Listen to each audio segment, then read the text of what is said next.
So I will call the meeting to order. And first on the agenda is comments from the public on items not on the agenda. I don't think I see anyone here who's here for that purpose, so we'll move right to the consent agenda. We don't have leaves or appointments, right? Correct. Right, so we'll pull the leaves and appointments from the consent agenda. Is there anything else need to be pulled? Okay, then I'll entertain a motion to approve the consent agenda consisting of the meeting minutes from September 17th, approval of warrants, approval of the banking resolution, rescinding policy PE, and B6. Oh, B6. Ooh, no, okay. Thank you. And approval of these from the contract. So moved. Thank you. All those in favor say aye. Aye. Opposed say nay. And I'd just like to briefly say that Vince Gonzalo will be greatly missed. I think we've all enjoyed working with him, and we wish him well in his retirement, which I think takes place December 1st. So there's a little more time. All right, so tonight we're going to hear some information about EHS, Essex High School pathways, and I'll turn it over to you. Okay, I'm going to turn it over to the high school. The reason we decided to have, you can get up and get situated, but the reason why we decided to have the pathways come to speak is, I think Patrick brought it up one time, what are the opportunities? And it also is part of our continuous improvement plan, having students have many opportunities. And it is also those pathways and personalized learning plans and all of that. So, yes, thank you for coming. Good evening. We hope to share with you tonight 3 academies that have started at the high school in the last, well, let me see the timeline, in the last 10 years, and also talk about some of the desired outcomes that we expect to see throughout our courses and learning opportunities, and will include a touch on all the academies. I would like to start out, before we get on this road, just to report to the board, since it was an investment this year, that today was the day that we administered all the ACT tests to the seniors. And when I checked with Mark Floyd around 4:30, they have to be boxed and returned tomorrow. There were about 270 tests, which I think is outstanding. And just so that you know, I've received nothing but positive comments from parents and students so far. So in terms of our pathways, getting back to the original topic, certainly the transferable skills, which our faculty adopted unanimously 6 years ago now, we are looking to make sure that starting with the class of 2020, that students are able to demonstrate each one of these at least once in their experiences here. And to be clear, in terms of our classroom or our class opportunities, in terms of students, they're not all 5 in each and every class opportunity, but there are at least 3 in each class, so that students throughout their time here will have the opportunity to be scored 1 through 4 on a rubric by the teachers to show that they had these skills, which of course are across every occupation you can think of. In particular, though, to the academies, which we'll hear from these fine teacher leaders later on, these are pretty much evident in every learning experience that they have here. In terms of when the academy started, as you can see, various times they were initiated. They looked a lot different back then, obviously, as they do now. For those of you that have been able to come to the culminating assessment for each one of these academies when the students present. It's a wonderful night to be part of, to show the learning that occurs and the mentoring that goes on from people throughout Chittenden County in terms of students and their choice, and the networking that goes on, and the skills that the students have absolutely showed proficiency at moving forward. Before we get to these particular pathways, I wanted to share with the board just one thing in terms of, I'm going to pass this book around. This is an example of another pathway that students have the opportunity to utilize in terms of independent studies. And oftentimes the most common independent study so far is physical education, an alternative way to demonstrate those skills and standards. But this is an example of a few years back of a student who worked with a social studies teacher to get the essential standards of a U.S. history half credit. And to make a long story short, what you see here is a culmination of a semester's long work, meeting with the teacher, and the product that was agreed upon, which I think is pretty impressive that the student chose to produce. So while this is going on, this is just an example for you to look through an independent study that is something in our core area in social studies and not necessarily in a physical education opportunity. Just in terms of other pathways for your information, obviously the number of classes we have in the program of studies is very, very impressive and very rich for our students to choose. In terms of online classes, we have 3 basic platforms that we utilize: the Virtual High School Global Consortium, the Vermont Virtual Consortium, and the Brigham Young University online platform. So when you combine those 3 together, students have the opportunity, if they choose online learning, which of course is not for everyone, to have over 300 courses that are not traditionally offered in a high school, such as, I'm thinking of some fairly common online courses here at the high school, epidemiology, investing in the stock market, Chinese, Russian, things of that nature in terms of study that students have chosen. Independent study, you're getting a look at one in social studies, and we have the opportunity for students to work with teachers to create their own pathway in terms of their interest. There's many community service opportunities for students. The integrated academies you're going to hear about momentarily. Our ACE program, our alternative ed program, which is outstanding in terms of work. Our numbers last week were 54 students that are there in some capacity, not necessarily full-time, on Park Street. Certainly, as you know, the Center for Technology, Essex, the number of programs they have, the Burlington Technical Center, the number of programs they have, dual enrollment, which every high school student has 2 college vouchers for college courses, their time here, and then the early college program, which is a really fine opportunity in terms of a student and family who chooses the high school senior to complete their high school year concurrently with their first year in college. And for your information, this year we have 7 seniors who are taking advantage of the early college program. Back to the topic at hand tonight. So that's just a flavor of the choice that students have when they look to make their selections in their 4-year plan. So the first out of the chute was the Academy of Visual and Performing Arts, 2010.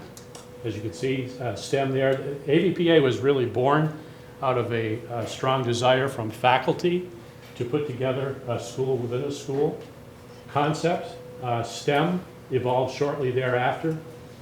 And that was also interested faculty, but also a realization of the data that we had in our hands, in the sense of many students taking in excess of the minimum requirement, graduation requirement for math and science courses, and well exceeding that. And that has been a smashing success, shall we say. And then the Global Leadership Program started actually through, as Jill will tell you about in a minute, a Roland Foundation grant from a few years back, which has since morphed and developed into a specific and separate pathway. What is really, and our community internship program, of course, which Pam Hemingway will talk about, is another pathway for students who would like to have an experiential learning opportunity, but yet not necessarily commit to an academy. So students have a lot of choice here, which is outstanding. And through the good work of these folks, as you will hear, students also have the opportunity to be in more than one academy. And as you know, that can be very rewarding. At the same time, it is kind of complicated, shall I say, in terms of making sure that the experience is coordinated. I guess I'll use that word. So I will turn it over. Who's speaking for AVPA? You are. I am. Perfect. I'm happy to speak to AVPA. So the Academy of Visual Performing Arts. Once again, as I mentioned, it was a strong cohort group in the faculty section of Fine Arts that put together this pathway. The AVPA offers a smaller school within a school. I checked last week, the participation rate this year for students in AVPA is 72 students, in case you were wondering. Once again, I mentioned experiential learning opportunities, classes in the arts, intensive studies. They have a choice in terms of the Strand offerings they have. Resources needed, which of course our board has funded those and certainly supported in many ways over the years. Collaborative release time. There have been visits, most recently down in Boston, to look at a school down there where they've gotten many good ideas, as you see. Kudos to the board. One of the things we run into a lot, obviously, is there are only 8 blocks in a 2-day span, so only being able to take X number of classes and learning opportunities can be constrained to some. So it is a challenge for time, and it's something that we look to make as flexible as possible so we can have as many students as possible access this. Common planning time is something that we can work on with our schedule to make it more conducive for that to occur during the school day. So as you can see, it's all about creativity, innovation, developing the student's passion,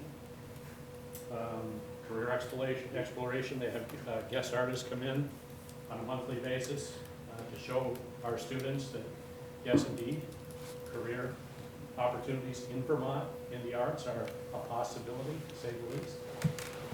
And obviously the fine arts curriculum, which we have a breadth of offerings as well. This was a photo, obviously, of our students last year in regards to AVPA.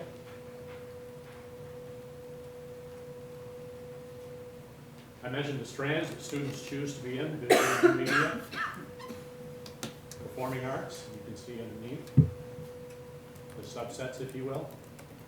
I don't know if I mentioned this a few years ago. We had a Skype opportunity with a graduating student, 2002, Bobby Davison, who did not take a fine arts course at all when he was here.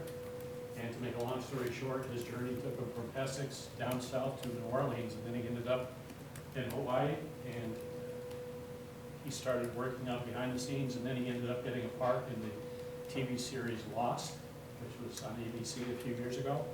So a really neat opportunity in the Black Box Theater was we Skyped with him one morning to see what life is like, because he had his own agent now, and it was a fascinating story he told, from not being involved necessarily in the arts to now being in a TV show and having an agent, and the journey that it took for him to achieve all that was really interesting to see. And of course, with the time change, that was also interesting too. And these are some of the photos of activities that students have had the opportunity to participate in regards to the various art strands.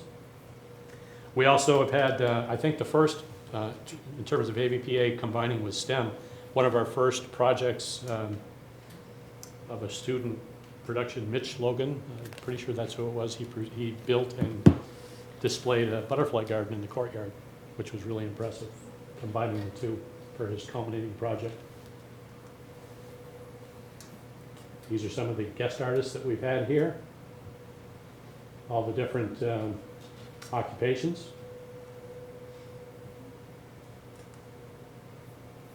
Field trips, those are some of the most enjoyable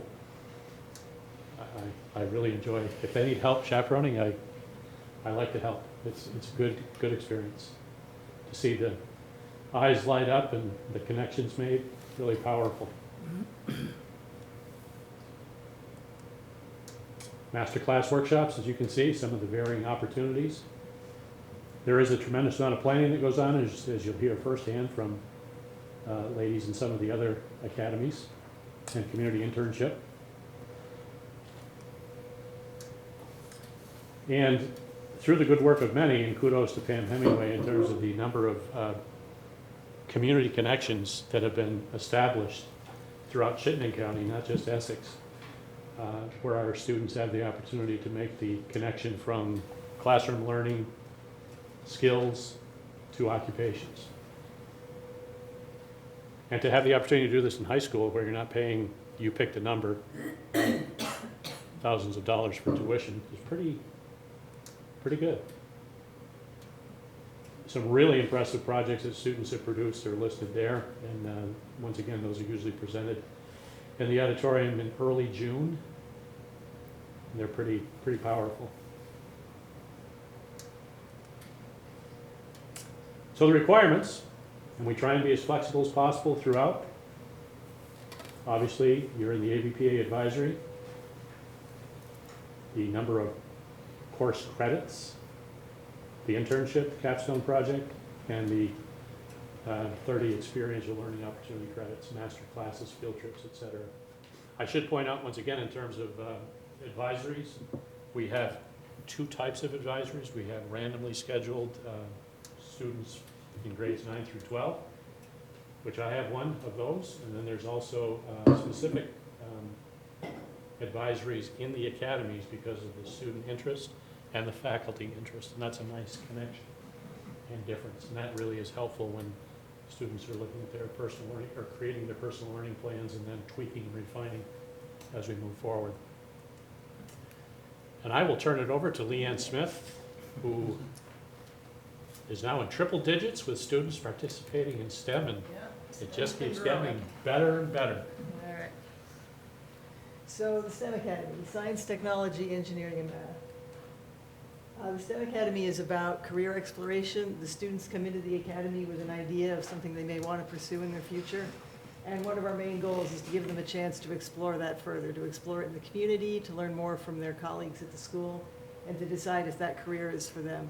If a student comes out of the STEM Academy and decides that whatever they wanted at the beginning wasn't what they want at the end, I consider that a success too. It's not necessarily about driving one particular thing down their throats. It's about what are you interested in and helping you explore and see what you want to grow towards. Creating connections. So as Mr. Reardon was saying, they are put in an advisory. They're grouped by common interest so they can create connections amongst students that have the same interest.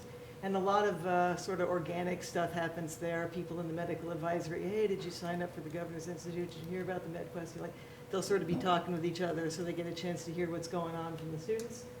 The faculty in the STEM advisories will often know things that are helpful for the students. And then we connect them with people out in the community through the lecture series and the internships primarily.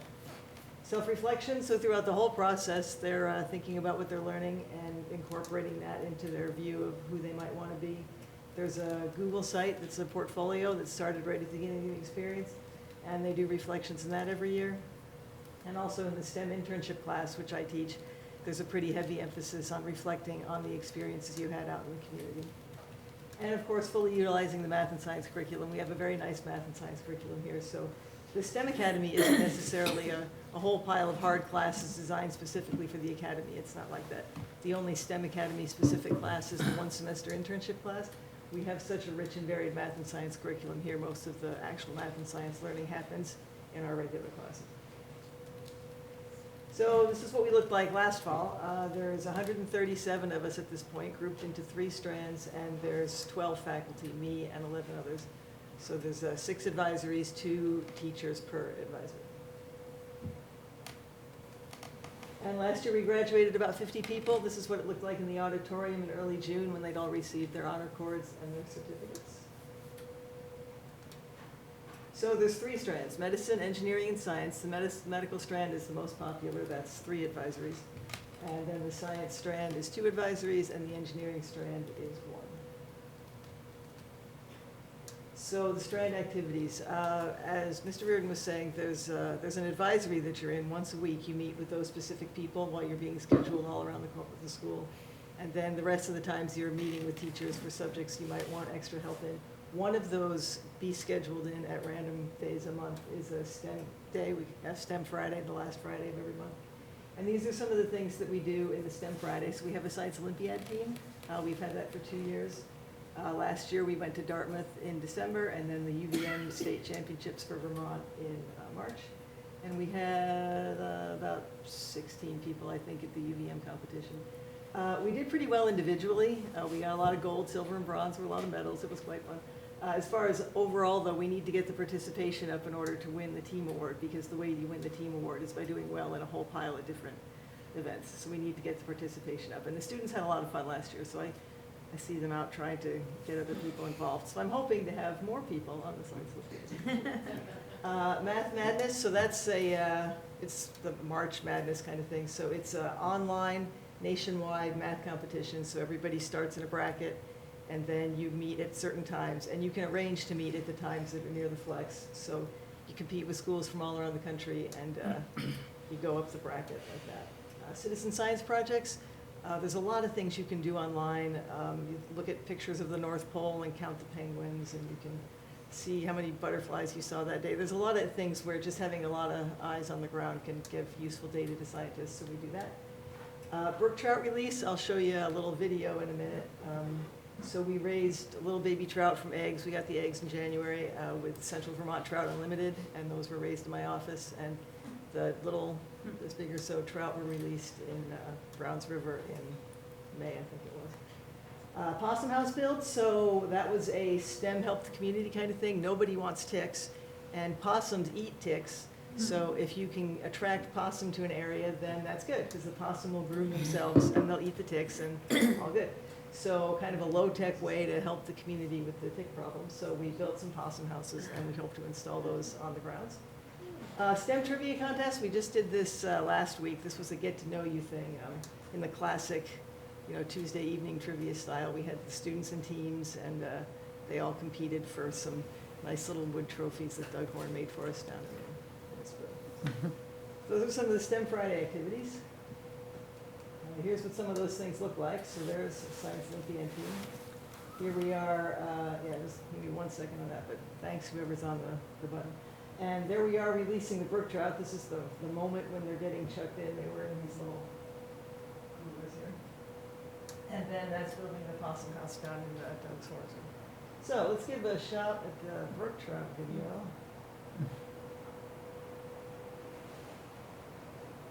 I never made it, but I know what it takes. I'm motivated by a mix of emotions and my statement. And I'm reading the stuff so I can understand it fully. Appreciate my standing, go out of this world and right on time.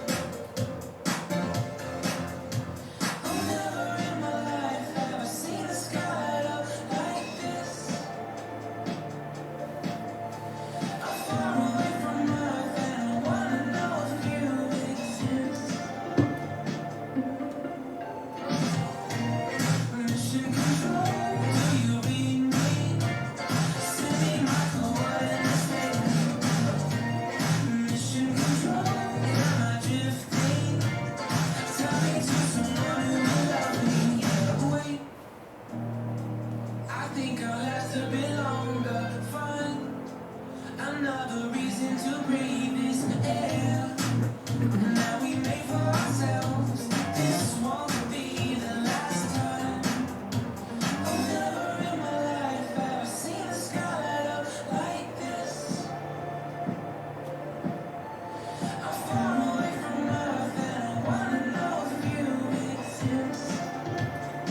And thanks to Leo Labonte for putting all that together on his iPad.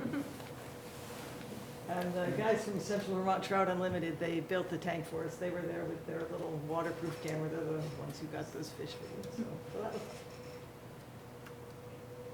fun. We have a lecture series. This also happens during the Flex block, so people can sign up for these. We probably have lectures once or twice a month. These are the last ones from last year. So when the students came over from Japan, the exchange students, they gave us a talk on their lamprey research. We have people from businesses come in, like Benchmark Space Systems.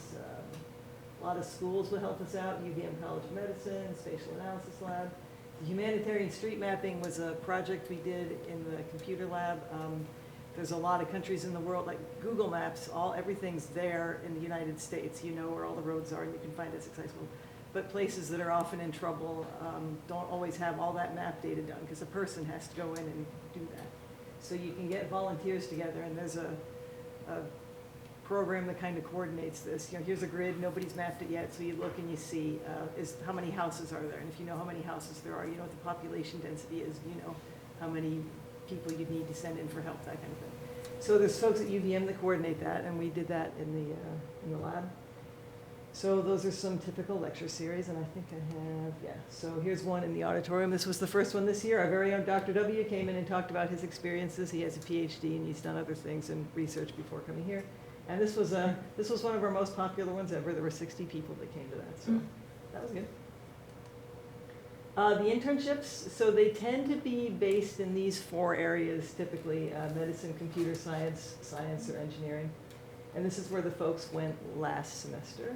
I think we placed 22 people last semester. And these experiences are always very valuable. I think this is one of the highlights of the academy for most folks. I think this is a lot of why it's grown. They're valuable experiences. They look good on a college resume. So this, I think, is the heart of the thing. And this is the internships. These experiences, they're 40 hours over the course of 6 to 8 weeks. The course is 1 semester.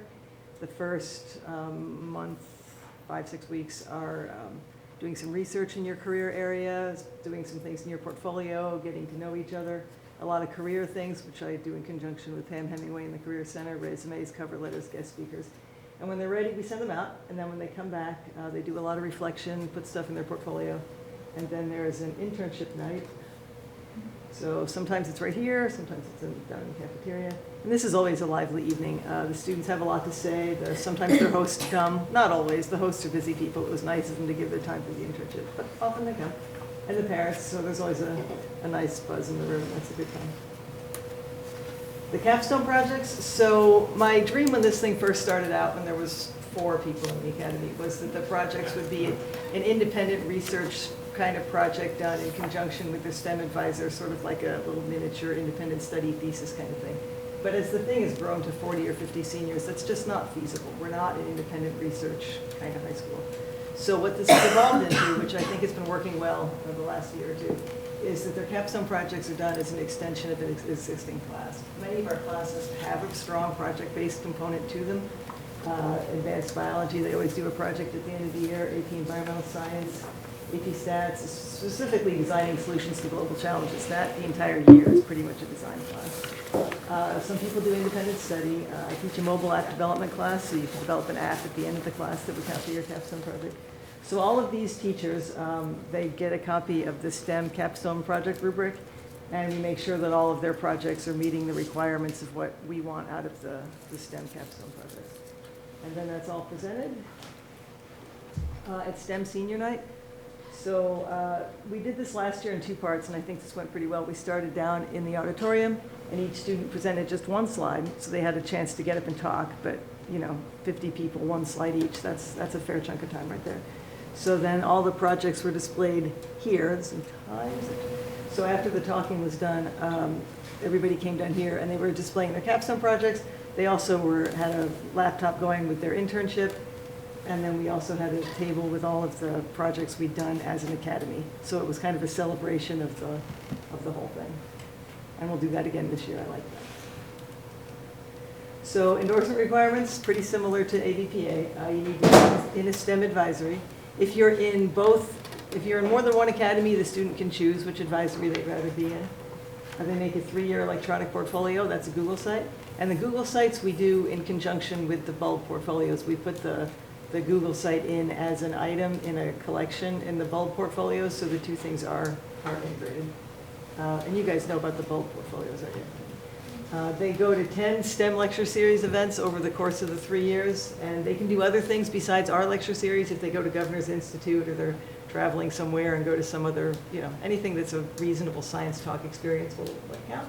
They do the internship class in the junior year, the Capstone project, and then 9.5 credits of STEM courses. It used to be 4 years of math, 4 years of science, but we made it 9 credits, which is essentially 1 more course.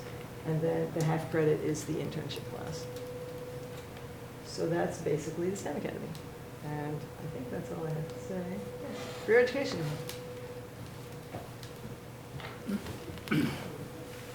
So I get to work with all these amazing students that are in the STEM Academy, the AVPA Academy, the Global Leadership Program, and students who their interest might not be in an academy. They just may be a student who's taking, is a high school student, not in an academy, but they want the experience of something out in the work world to figure out what am I going to do. So on the slide, you'll see the different things that our career education has done over the last 6 years.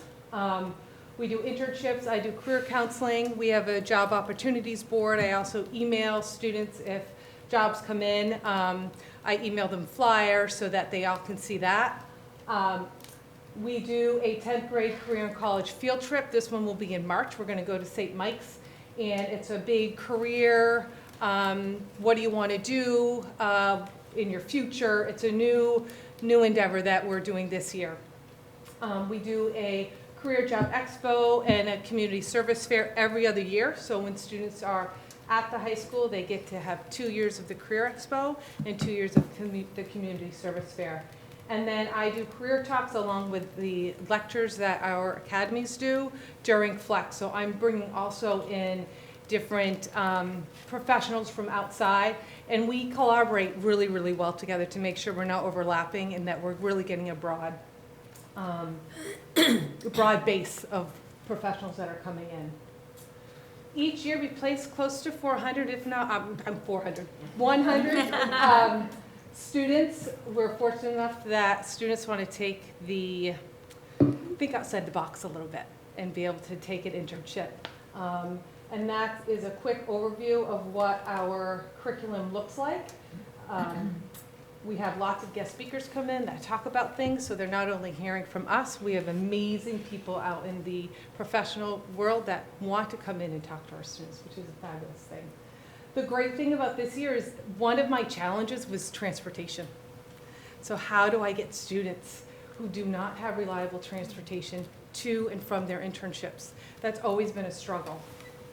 They will do the bus, but to get to Burlington, it takes 45 minutes to get down to Burlington to the Flint Center. So what do we do? So I spoke with central office with Erin McGuire, and I contacted Green Cab. So Green Cab, they're fingerprinted, and a lot of schools use them. We have a contract with them also.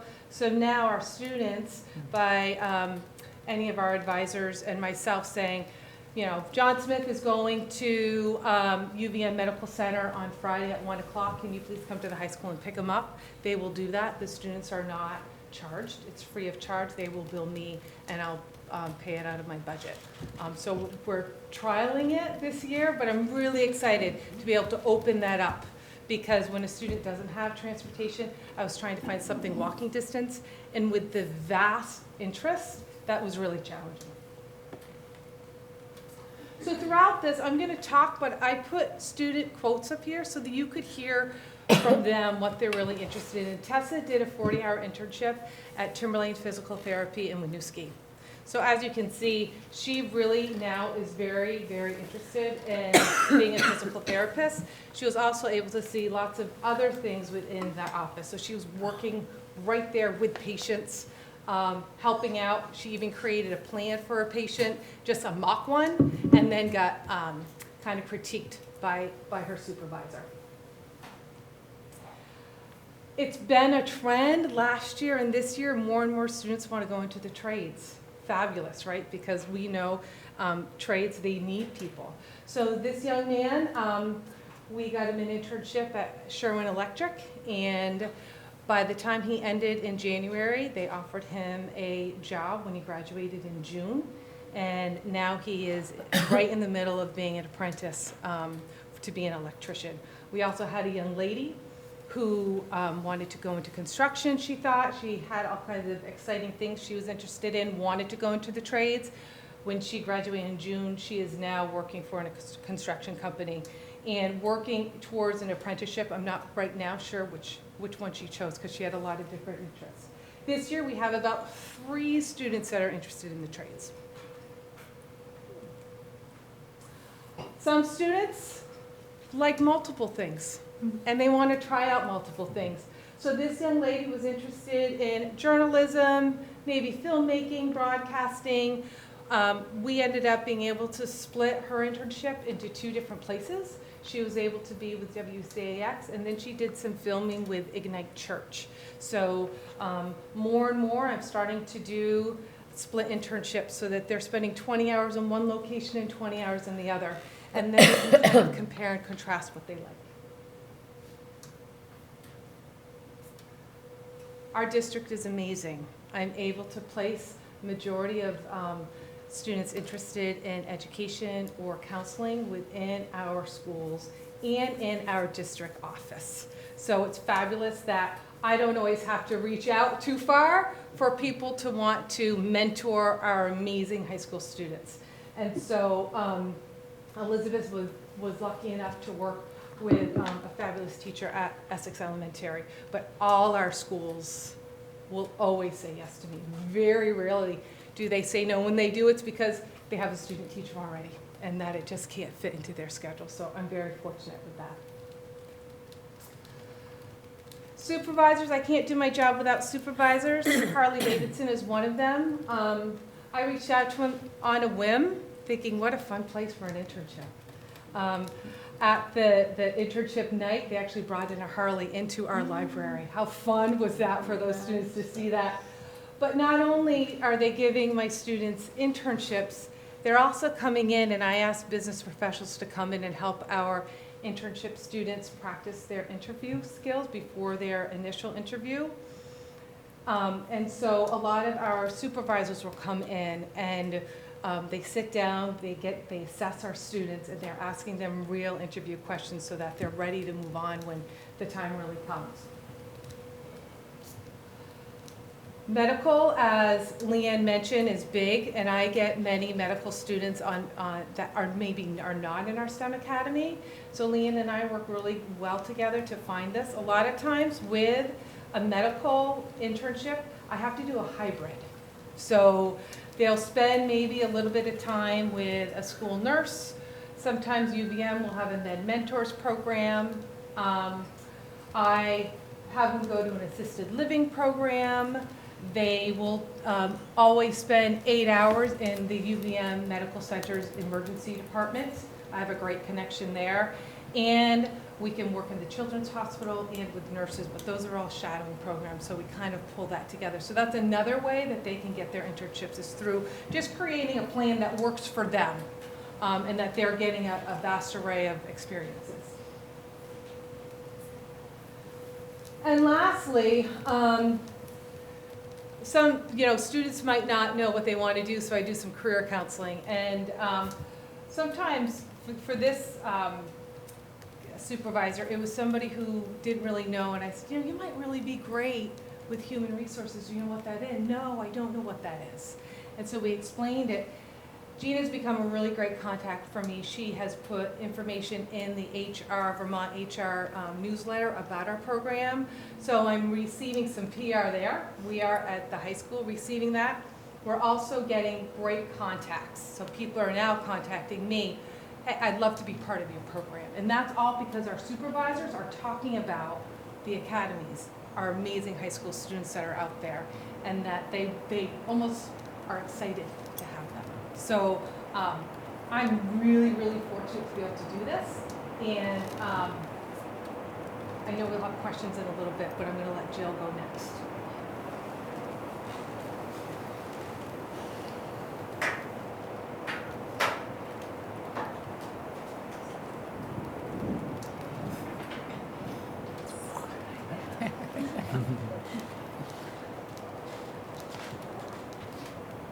good evening. I'm Jill Prado, and I'm the Global Leadership Program Director here. And as Rob mentioned, we are just beginning our third year of this program.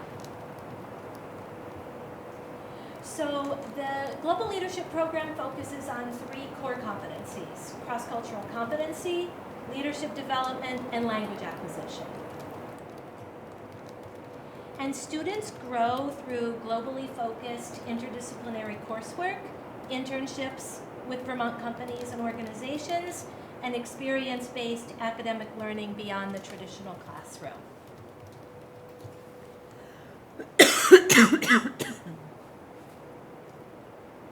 The program is augmented with a robust exchange program that is both virtual and face-to-face with 5 high schools around the world, 2 of which are coming here in about 3 weeks.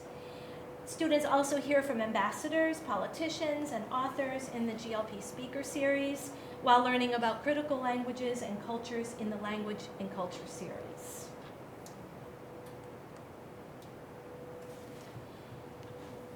The big picture is that GLP seeks to prepare the next generation of global leaders who will someday be working with individuals and teams and organizations that reflect our ever more globalized world. In careers spanning law and politics, diplomacy, philosophy, medicine, global health, business, education, engineering, scientific research, social impact organizations, the arts, and more, students will be prepared with globally focused skills and knowledge required to lead in tomorrow's internationally connected society. So I just would like to take a moment to ask you to, if not right now, soon after your meeting, please connect with GLP through your favorite social and educational media platform. Maybe that's Facebook, maybe that's Twitter, maybe that's Instagram. Pretty sure you're following, right, Tilly? I'd also like to invite you all to the first event of our speaker series. It's a week from Wednesday on October 9 at 10 o'clock. A couple of you are already coming, but I wanted to extend the invitation broadly. The Belgian ambassador to the United States is coming, and he'll speak to GLP students about his career in diplomacy, his work with the EU, as well as Brussels' role on the international stage as the seat of the European Commission. Another small point, as I mentioned, our international exchanges are virtual and face-to-face. So when the ambassador comes, the Belgian students who are coming here in 3 weeks, when the ambassador comes next week, they're going to Skype in and will attend the talk virtually. So they'll be on this screen actually, facing the ambassador who will be over there, and our students they'll be behind our students in the audience. Because they haven't met the Belgian ambassador to the US either. I also just wanted to take a second to say that Global Leadership Program has had really tremendous success in our school community due to the support of our school community, and really from our central office, Beth and Brian, from our school board. Martha, you even attended the first internship forum before GLP was even launched. Rob, who is infinitely supportive of my very elaborate plans and logistics. Rotary Club of Essex, the Vermont Agency of Education, and the Rowland Foundation have all been tremendous supporters of Global Leadership Program, and particularly because it's of the role of GLP as a flexible pathway in the state of Vermont. So thank you very much. Oh, one more thing. This is the biggest news. Tonight is the world premiere of our film that was made by a documentary filmmaker last year. And it's very short, but you're really going to like it.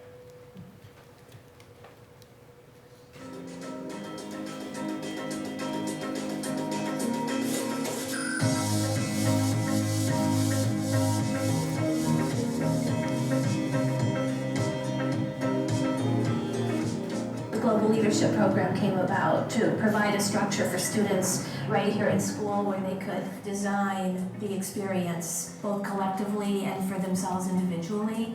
Students do internships that have a global focus, and they are working and learning in Vermont with businesses and organizations and humanitarian organizations that also have a global focus. And these are skills that they're going to be able to take into college, into their first jobs, their internships, and their early careers. One of the important features of Global Leadership Program is our international exchanges, which begin with a virtual exchange. The coolest part is that we can stay connected to them through technology and learn about their lives as we're living our own lives. And we get to meet all sorts of cool speakers, politicians, writers, and we get to hear what they have to say about their perspective on the world. Ultimately, we would like the Global Leadership Program students to be culturally competent, and that means being able to communicate effectively with people from other cultures, with people who are from different countries, speak different languages, and have different experiences. They wanted to talk to you and to share their experience and share their life, and that's a fantastic opportunity to see how a country is from the inside. That week in Brussels was my first time ever out of the country, except for Canada. It was really cool to see all the similarities and differences between teenagers across the world, and really thankful for having this opportunity at this age. You have to be able to hear it from other angles and see it from other angles, and not just see it from your part of the world. GLP has given me an amazing opportunity to figure out what I'm passionate about outside of the sciences, investigate other parts of the world that I've never seen, and open my eyes to other ways of being. I always feel very delighted when I bring home students from exchange trips, that they have come to some sort of realization. They had reflections upon what does it mean to be a young person in today's world, which is a globalized world. A program like this can contribute to make the world a little bit better.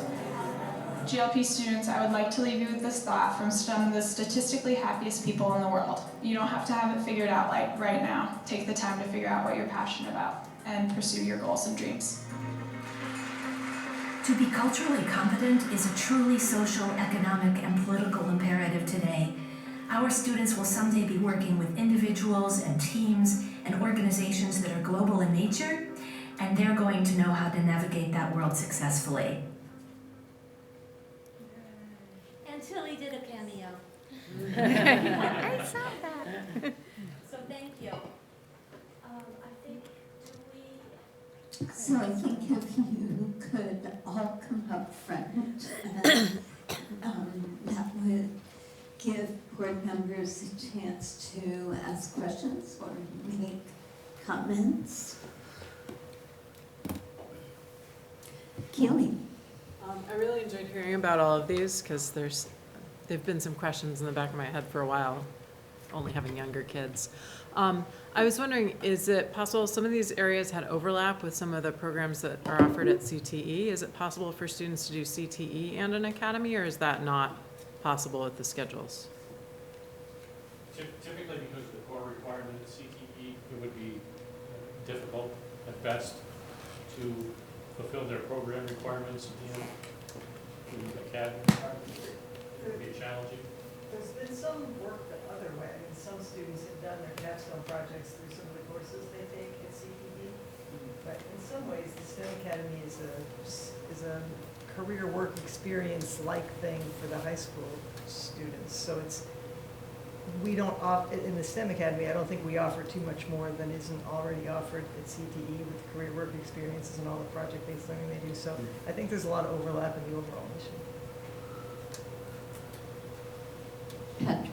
I think Beth mentioned at the beginning was one of the comments I made that may have prompted this, because my daughter is 9 years old, so I know very little about the high school. So as far as the academies go, like when a student arrives at EHS, how are they learning about the academies? Like, how is it that you're approaching students who have interests, and how do they get involved in that process?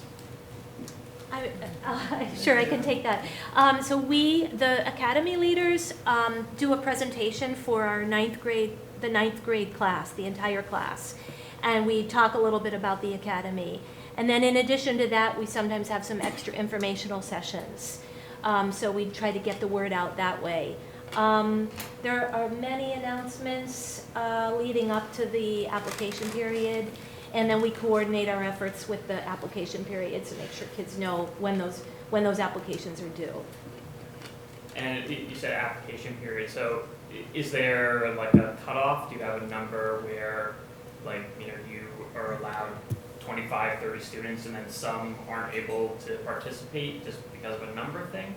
Or like, has it never gotten to that point? Well, it's been different throughout the year. I mean, at first, there were 4 people in the STEM Academy in 2013, and now there's 140. So there was a time when we were doing a first come, first serve. There's only so many people that we could take because we wanted to have some control over the quality of the experience. But that just started to seem, I mean, Rob and I worked together and we got more resources for the program. So this last year, we took everybody who applied, who was 65 people.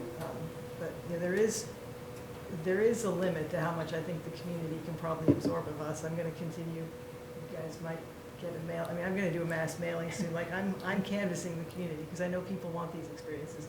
So right now we're taking everybody, but there's probably a limit to how much the community can absorb. To Leanne's point, I just want to interject that the last 3 years in particular, when I received all the school choice applications on February 1st, more and more, when students apply for school choice, they reference one or more of the academies as one of the reasons they're looking for school choice. So I find that not surprising, but an interesting development because of the quality of what is provided. And for Global Leadership Program, this was the first year that it was more competitive per se. I just didn't have the capacity to take all of the students who applied, but I'm very encouraging of any student who wasn't accepted to encourage them to stay with it, apply again, attend informational sessions. I think the reason was we had such an influx of upperclassmen who wanted to apply and be part of it. So it was the younger end of students who will have to wait a little bit. So I have 2 questions.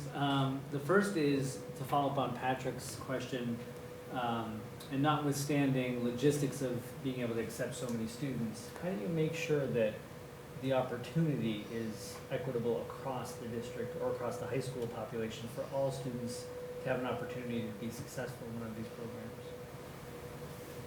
I think one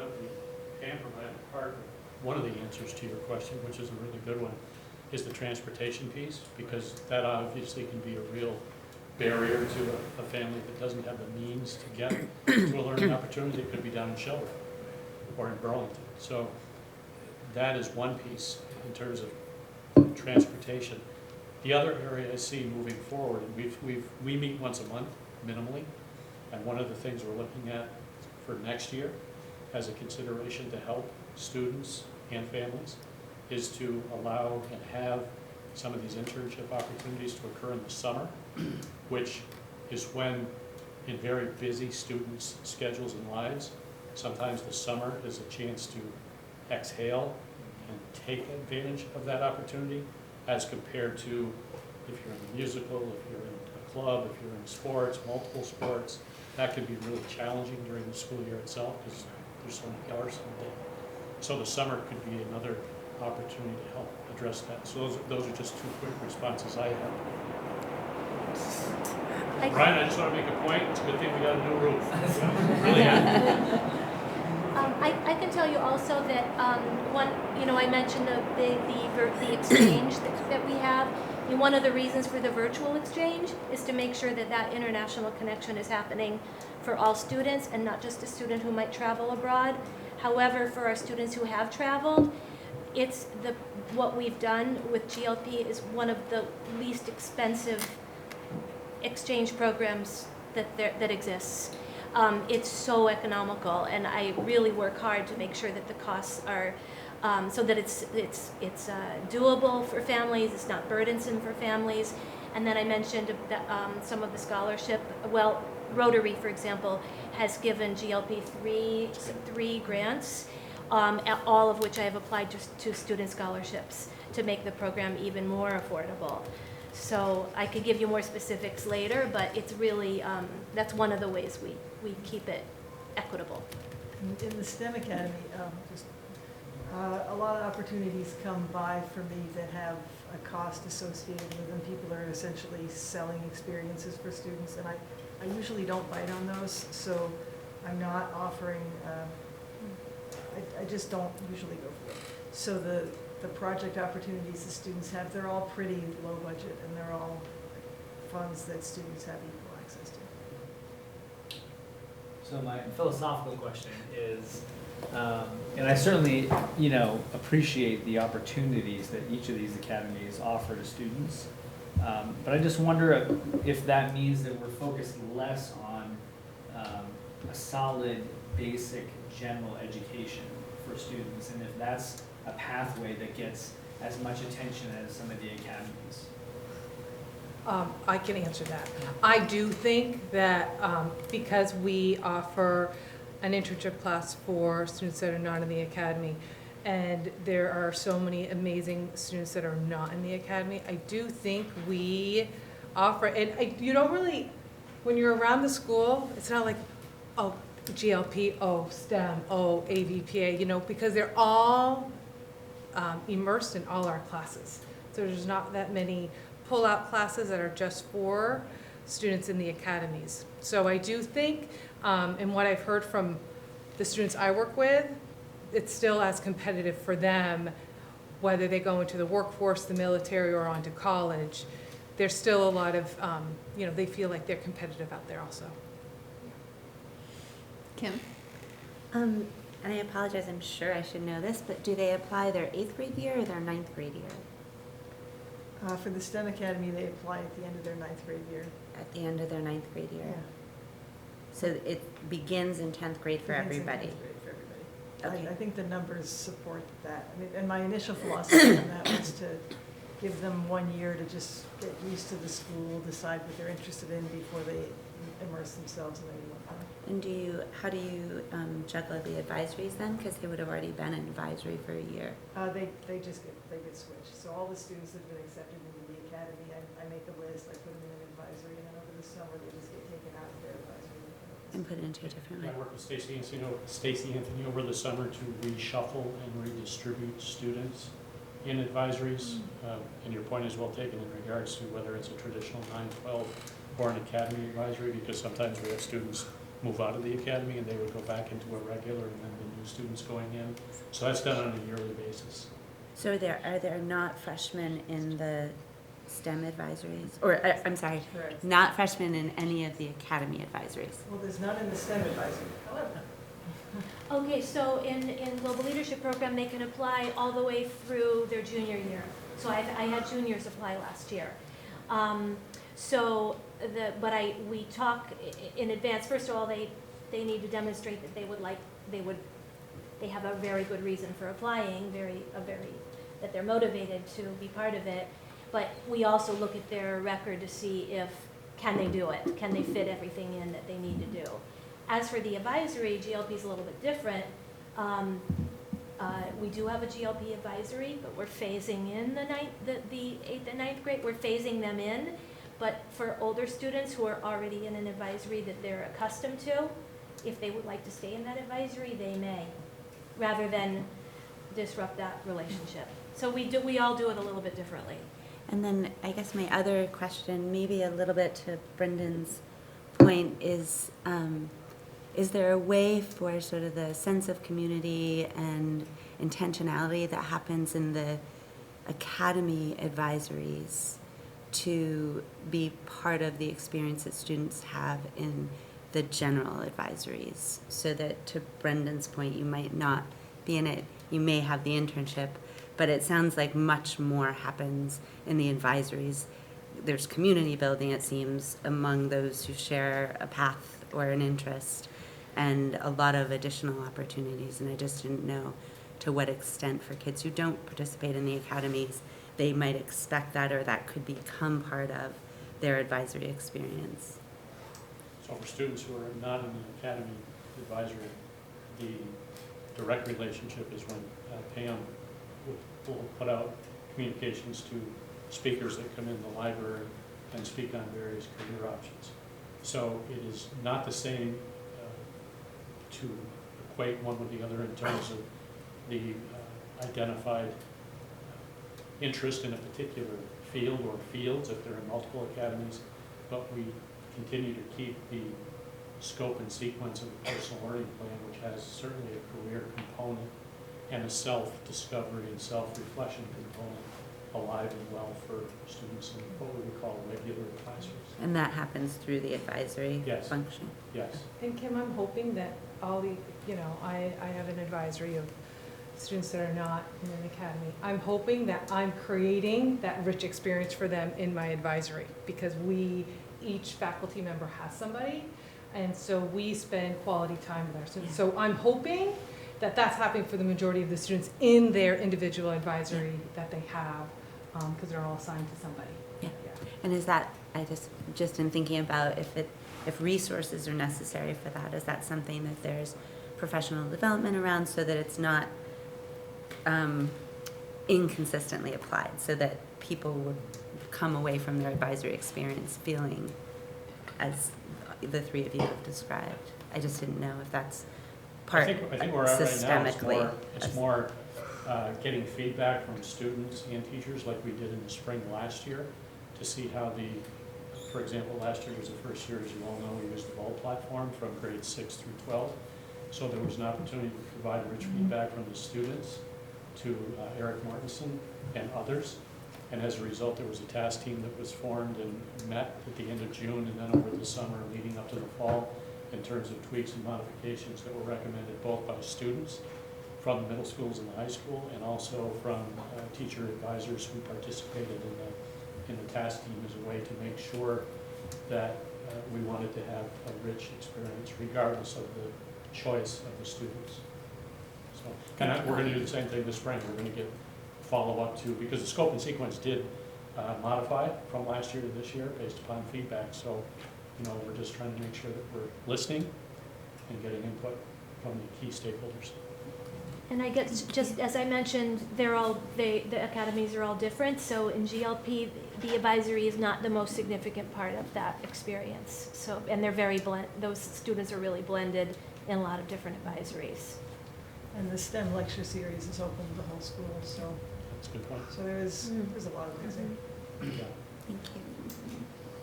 Other questions or comments, Patrick? Actually, this question isn't for you guys. Laura and Tilly, I was wondering. So Tilly, it sounds like you're in the GLP. Yeah, and STEM. And STEM as well. Yeah. And Laura, are you in an academy? No, I used to be in AVPA. I'm not anymore. Okay. Actually, that's awesome because, like, from a student perspective, like, would you mind talking just a little bit about, like, why you are not in one now, Laura, and Tilly, why you've chosen two? Yeah, sure. So I've heard about STEM from the upperclassmen before, and I'm interested in either a STEM-related field or probably like politics. So both of those academies appealed to me just because I kind of dabbled in both and gave me. For me, I think the biggest thing was the career exploration part of it. Like with both of them, you get to talk to people, and with STEM you have your internship, and GLP we have so many of the lecture series that are really good. So that part just appealed to me because I felt like we got to do more hands-on things and actually experience those fields. But, yeah. And I'm not as interested in the arts and stuff, which is why I didn't choose AVPA.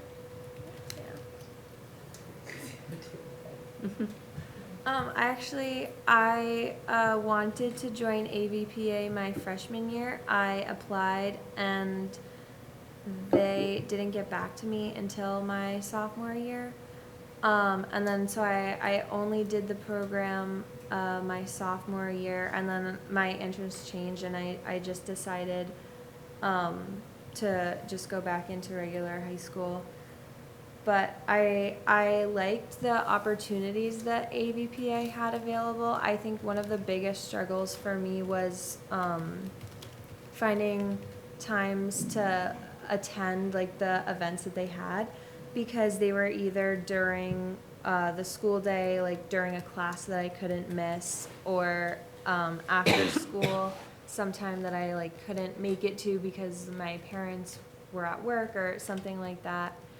But I think they have a lot more resources now that make it available for kids. But yeah. Just a quick question for Jill. Having spent a lot of my technical life in France, Italy, and Germany, you begin to appreciate the cultural and the not only political, cultural, and technological differences between peoples. But I have one suggestion after this, but what's been the experience, the leading experience of students that have come back from these exchanges, the benefits? Well, I think they've been life-changing. I think they've been truly life-changing. And for students, sometimes for, not just for seniors who, you know, are old enough and mature enough to travel abroad, but for some of the underclassmen who went, I think it really opened their eyes to the rest of high school and made them more focused. I think they felt empowered, both with language and with the ability to navigate another culture.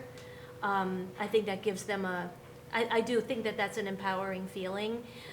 They don't come back fluent, but they have used the language, and in the one segment you saw in the film, it didn't show in the film, but the one girl who talked about the experience of meeting other teenagers, she talked about speaking French as well abroad and what it did for her just a few days. Right. So. It's amazing. The second thing was, quite often, whether we were going in Munich or Hanover or Paris or wherever we had to go in that particular time frame, one of the things that opened my eyes was an opportunity that came right out of the blue to travel the bullet train all the way from the Riviera to Paris. And that was an experience in itself. So my question is, do you look for alternative within those transfers and exchanges to provide an additional dimension to their learning experience? Do you mean some of the activities that we participate in abroad? Right, or, yeah, activities and opportunities in that region. Absolutely. One of the things that I tell both our students when they go abroad and what we do for the students who come here is that everything is novel. Everything. So even a grocery store is novel. Costco is novel. So there's, you know, it doesn't have to be an expensive tour, it doesn't have to be expensive tourism. It's really about the relationship building, and you can probably attest to that because Maggie became very close to Barbara and even visited after the fact. We've had several students who have already traveled back and forth on their own independently, which is something I really dreamed of with this program, is that they would take that experience and then run with it. Right. And they have done that. Right. No, thank you. Yeah, thank you. Any last questions or comments? Yeah.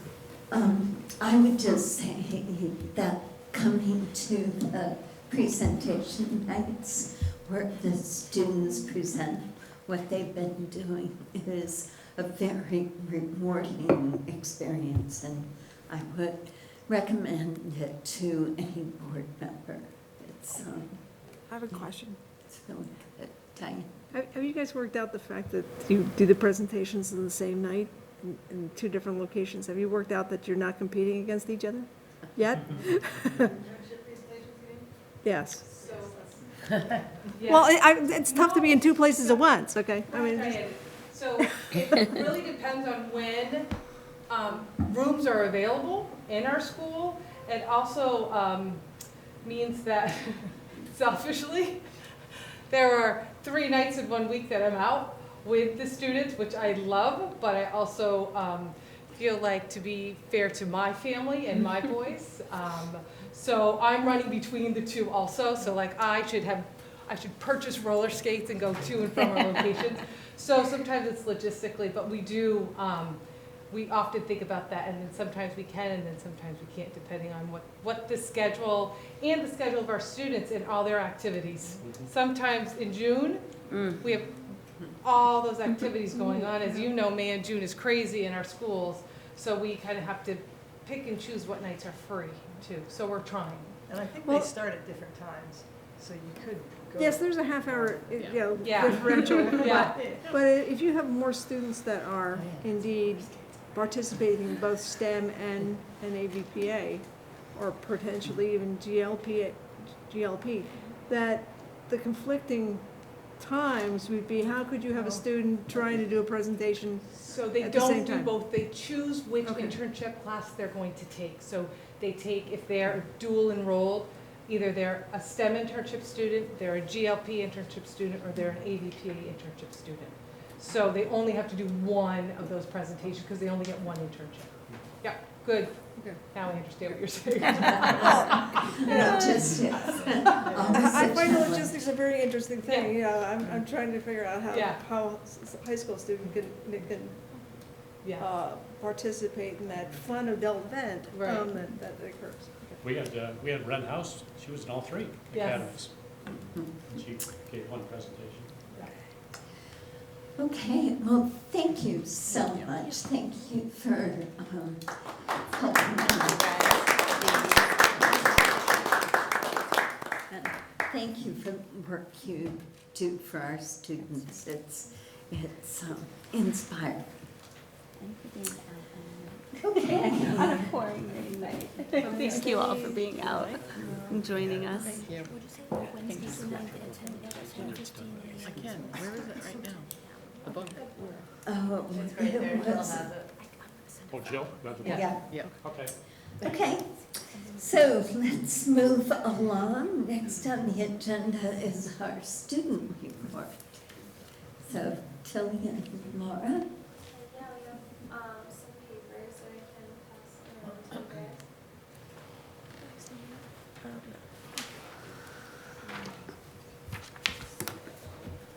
guys. We'll just start talking. But yeah, so since this is our first report, the first thing that we kind of wanted to bring up to you guys is the importance of student voice on the board, and just kind of like why we're here, like how this relates to our education and helps the district as a whole.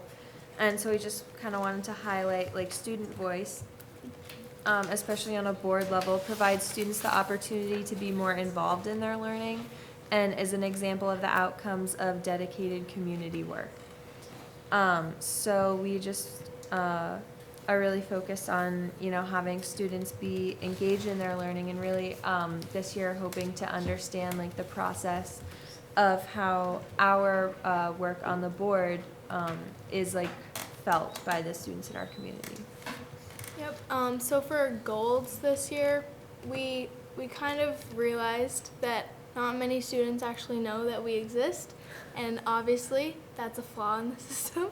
So this year we wanted to focus more on connecting with all 10 schools in the district. So we'll come up with a plan, it'll probably vary depending on ages and grades, but we think maybe like meet with the middle schools, like focus groups, once every 2 months, and then those advisories, like we would have a time where we're available and any student can come and just talk to us if they have any concerns. So you can do that. So then we have frequent opportunities to meet with the middle schoolers and high schoolers. And then with the younger kids, we were planning on doing more project-based connections this year. Do you want to talk more about that? Sure, yeah. So you guys all hopefully probably remember that presentation that we had from like the little kids last year about the plastic bag project that they were doing at their school.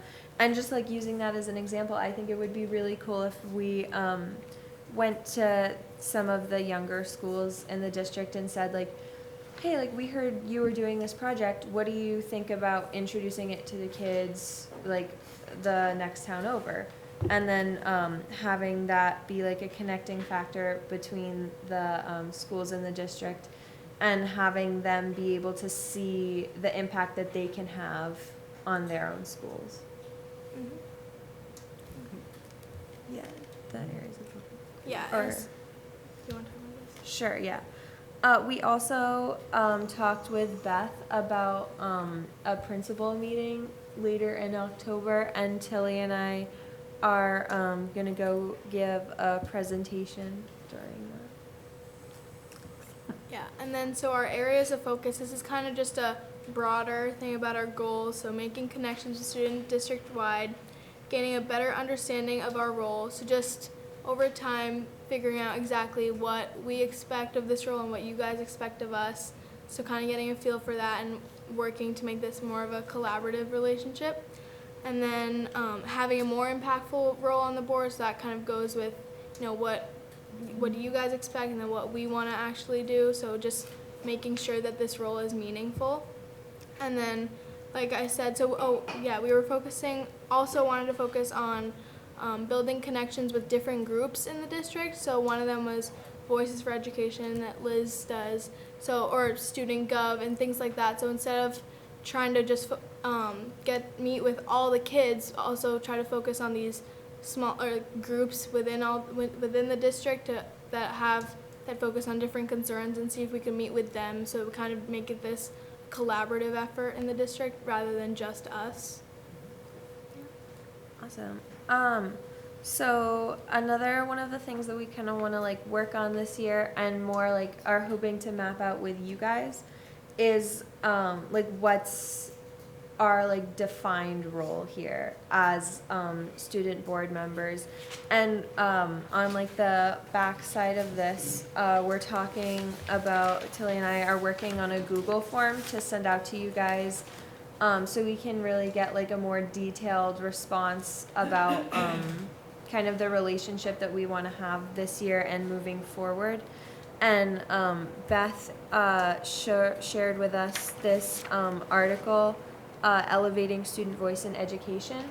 And so we are asking you guys to like check that out a little bit, and then we'll use like specific examples from it when we ask questions on the survey.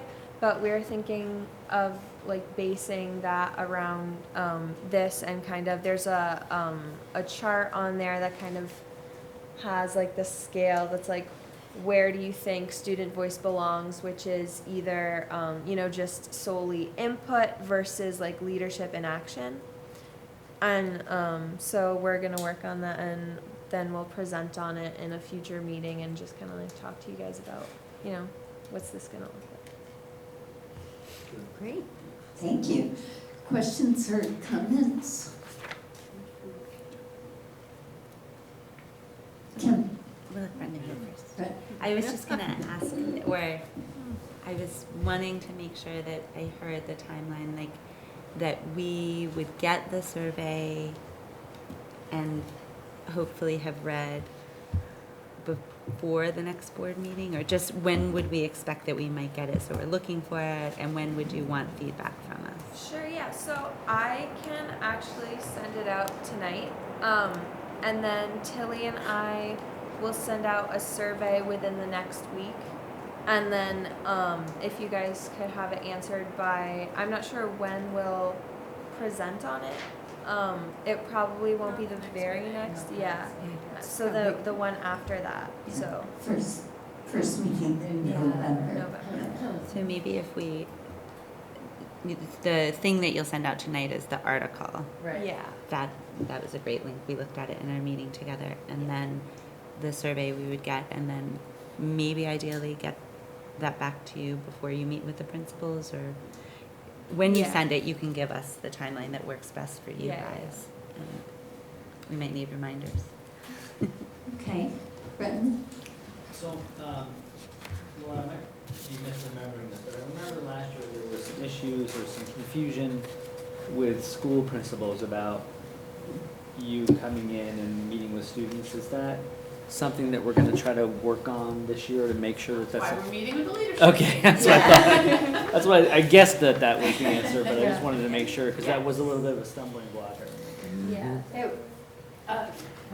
it was a stumbling block in certain, it was inconsistently delivered, and the expectations for the students when they came to the buildings were inconsistent. So it didn't lend, some of them were fantastic, and others were wonky. Yeah. And so what we're trying to do is set up a way that the students can get, that the leadership can understand what they're doing there and what that's going to look like and feel like, and have some input into the things that felt not so good and the things that felt really good. So they're gonna work with leadership on that as part of their presentation to that meeting to try to figure that out. We think it'll help the students to feel more welcome and like they are able to get to the point of being in the building, and it'll help the leadership and the building know like how to make that connection work best.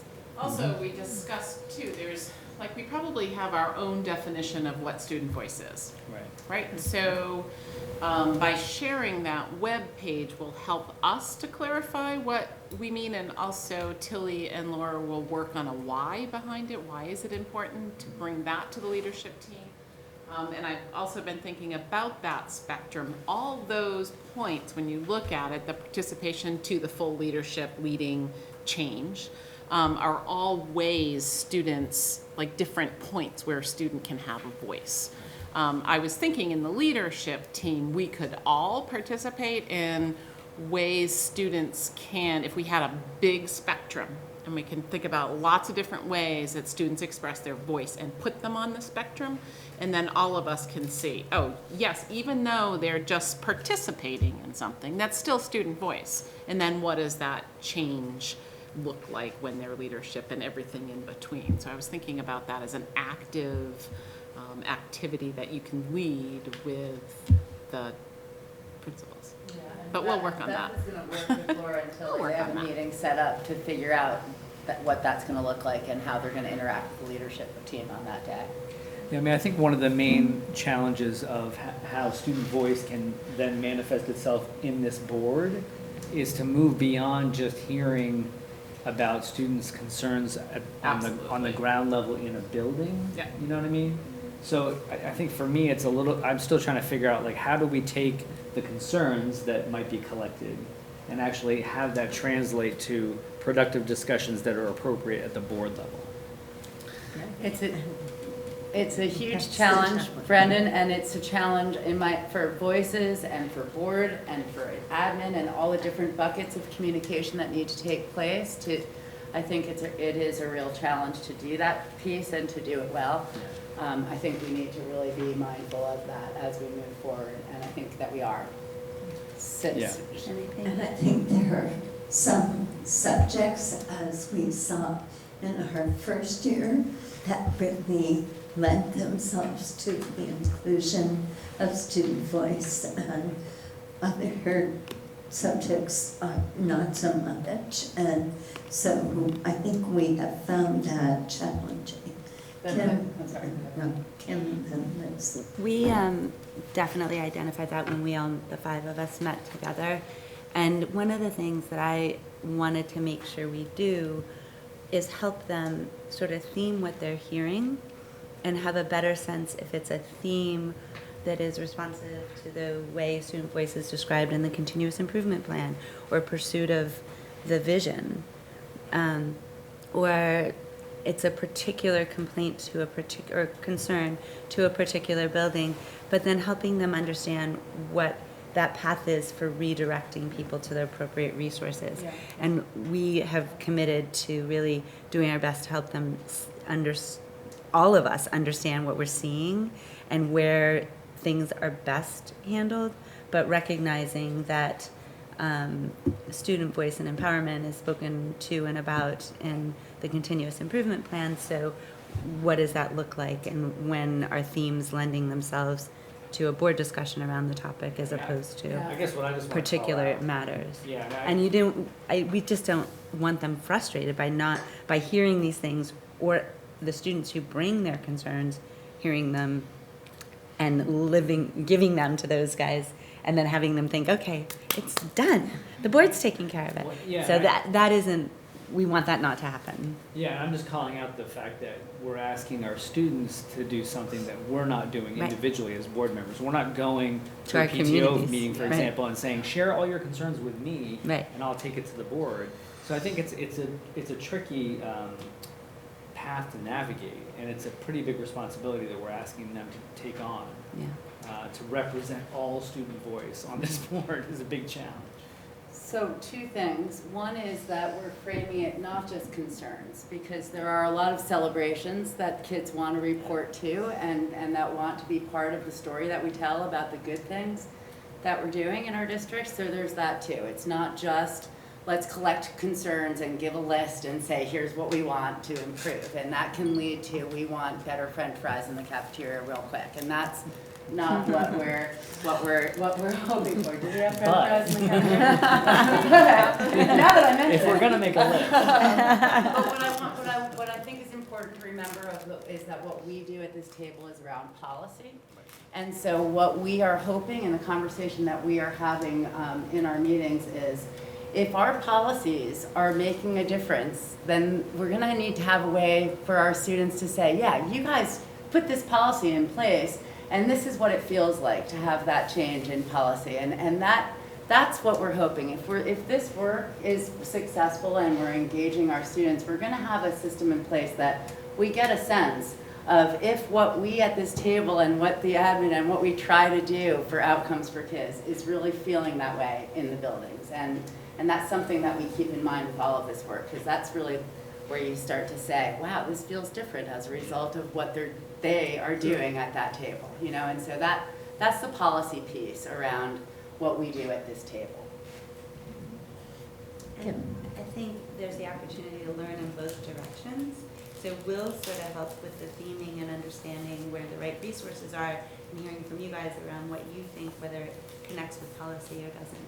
But then it also gives you the opportunity as our students sit with other students to understand what the work is that does happen here.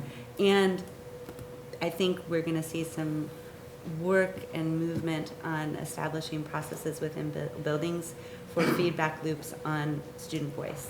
So not everything has to rise to a board complaint, but that students will understand when and where they go with their issues, whether it's student gov or through a suggestion box, but what's the feedback loop on that, and what's the expectation around understanding if that were to move to action, and that moves them along that spectrum.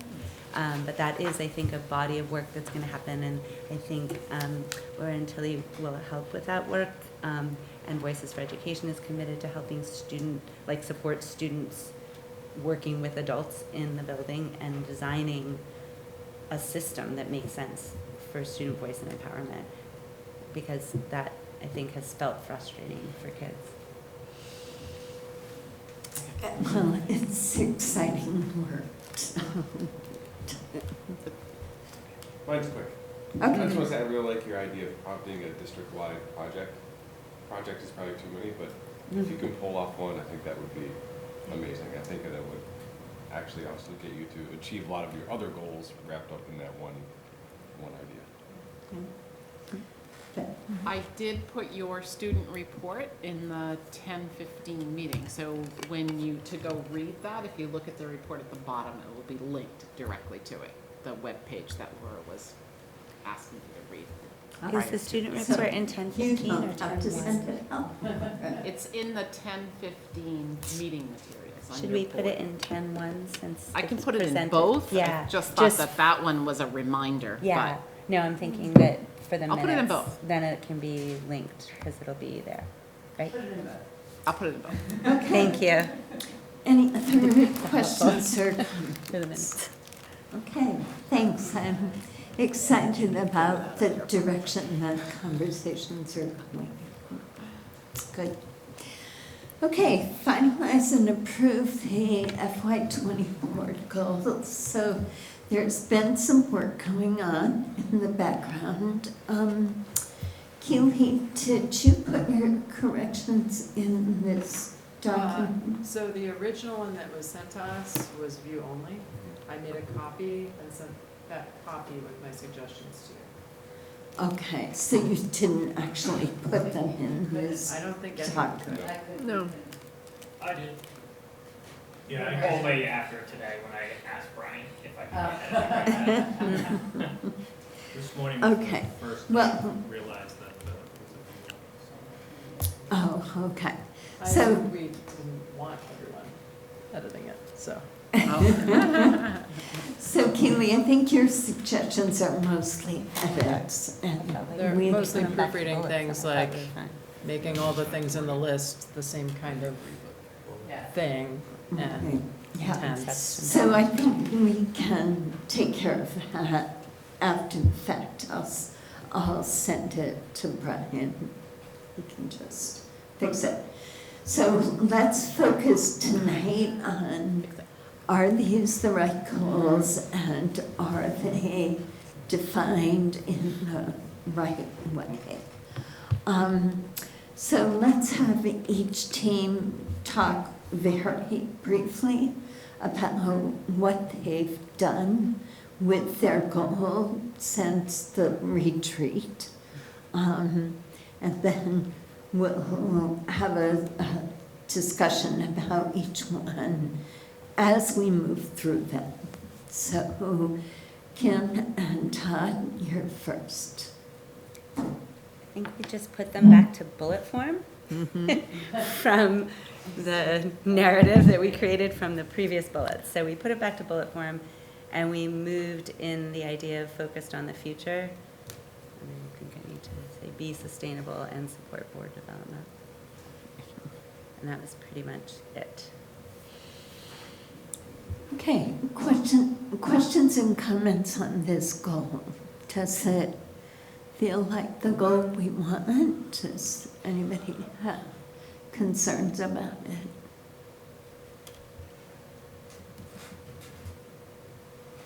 Keely, do we need commas at the end of the bullets? Brendan? I guess I'm just looking, so we have a task team working on this goal already. Right. And I guess I just want to make sure that the expectations outlined here are the same expectations that have been placed on the task team. So I think there's a little bit of a discrepancy in terms of the charge that we've been given as a team and this goal. Mm-hmm. So I just want to make sure that when we deliver whatever our recommendation might be in November, that we're not dinged for not delivering on all of this because, well, for example, I don't think that identify what will be monitored and when was part of the charge of the task team. Yeah. So anyway, I just want to call that out. Yeah, but it that- says the model will do it. It doesn't say that the task team has to have done it, but that the model chosen will have that as a requirement, Oh, okay. right? I mean, Right, that's the way I right. That's right, I'm understood sorry. it. Right. Yeah. So it's basically providing So sort of that's a good guardrails point. for what we're. I guess I just still want us to be cognizant of the fact that there's a task team working on this particular goal.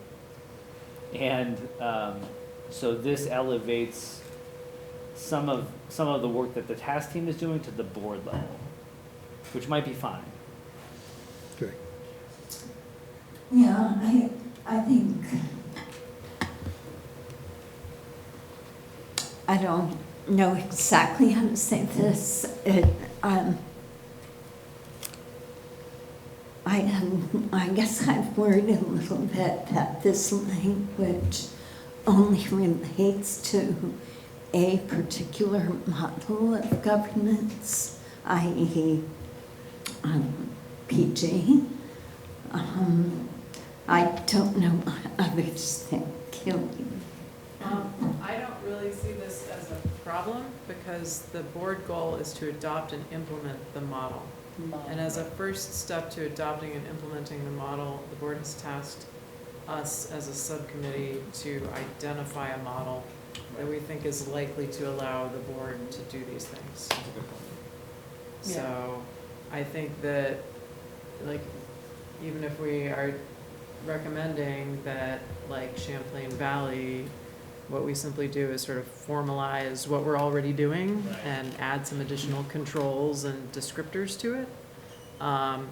We would be saying, like, as a task team, we recommend that the board go in this direction. And then it's up to the whole board to make sure that we've checked all of those boxes as we settle into our new governance model. I mean, the board could also reject whatever recommendation we make. So- Right. So, and I'm just, the tasks, sure. I don't think this is in conflict with any of the tasks. Is there anything up there that people don't want the governance model to do? I think that's basically the question. Is there any of those bullets that we don't expect, whatever model we choose, even if it doesn't have a name, should do all of those things? Okay. So if not, then. Kelly. The only potential problem I see is like writing the board monitoring report on any of these really long goals.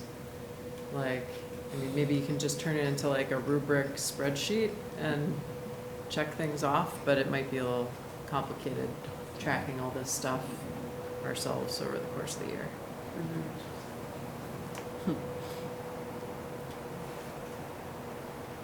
Or it might be good to be that detailed. Yeah, because like we could, if we did it as a table, you could sort of see it going down the side and where we are close or not close or whatever. I think we can probably manage that. Like the reporting on how we're doing in progress towards each of those.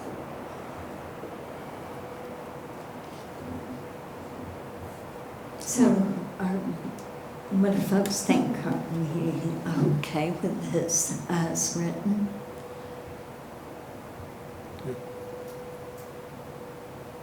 Yeah? Okay. With some corrections from Keely to come. Did you have corrections on that? It just Yeah. sounded like- Yeah, just a couple things. It's fine. The governance model clearly establishes. Yeah. And you can get. It's things like that. Tighter wording. She sent us an email Sure. today. Oh, good. Perfect. Thank you, Keely. Okay, the second goal is around community engagement and trying to engage a broader section of the community. Brendan and I worked on this. We haven't changed it since you last saw it at our previous board meeting. So who comments?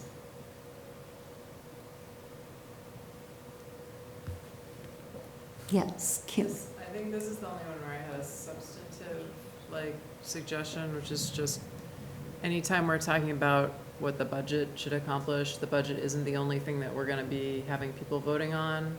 We also have people voting on school board members, so I always wanna throw in something about voter participation or awareness of what the board does. So if there's any way that we could put a nod to the component of we need to find a way to democratically staff ourselves and informing the community as part of that. Like including electoral participation and what the budget should accomplish. Mm-hmm.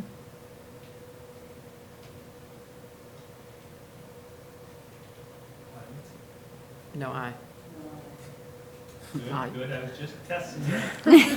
Fun to do this online. I was just gonna say, so much fun to do a spelling bee in front of.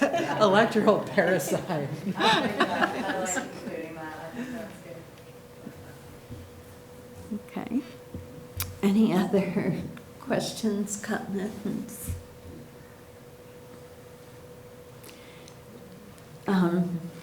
So this timeline does say that we should decide tonight when the first engagement is. So maybe we should come back later and talk about that. Are we set with this goal? Kim?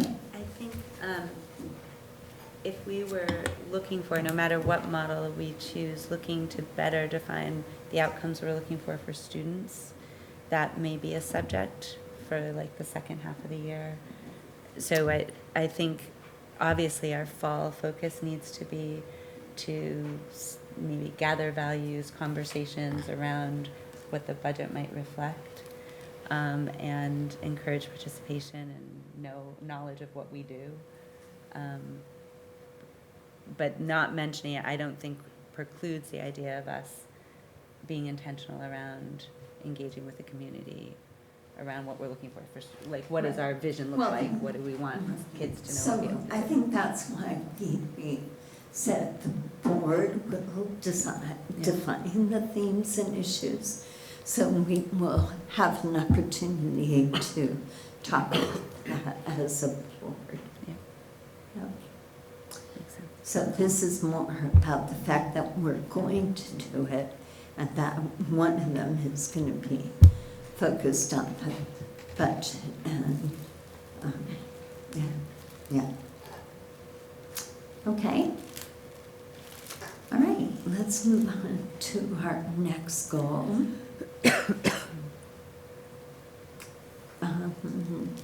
This is Liz and we didn't add anything. We did add that during the meeting. So we presented just the goal itself, and then these are the things that we added during later that day. So pretty much what we had. Yep. I don't think Julie had any comments on this one, so you get the gold star. What size hyphen you want? Well, there's always something. Okay, does this look like what we want for this goal? We've heard quite a bit about this tonight, so I'm not sure we need to spend more time on it. And it seems well defined. Does the timing want to coordinate at all with student selection? What do you do? Specifically, what do you mean? Yeah. When is the student process, application process? Is that in May? May. It's in May, yeah. I mean, do you want to know the role before you recruit for it? Or does that come later? I don't think Slightly different goal, right? Is that what you're going to say? No, I was going to say I don't see any specific timeline up here for accomplishing the goal. That's an implementation goal. Okay. That would be, That I think means that's we'd for that start implementing feedback it system. next year. Right. Yeah. Sort of the system that supports voice and empowerment is going to be a project that's going to take some time and have a lot of stakeholders involved. And given our busy reps and the busy students and administrators and teachers that we want to have involved in the process, we think it's more realistic that system will be up and running in the next year. But I imagine as the beginning of that work, and as you all are finding your way out to the schools, you'll have a narrative around what your role is in the work. And I know we have a job description, sort of, that we used in the previous search.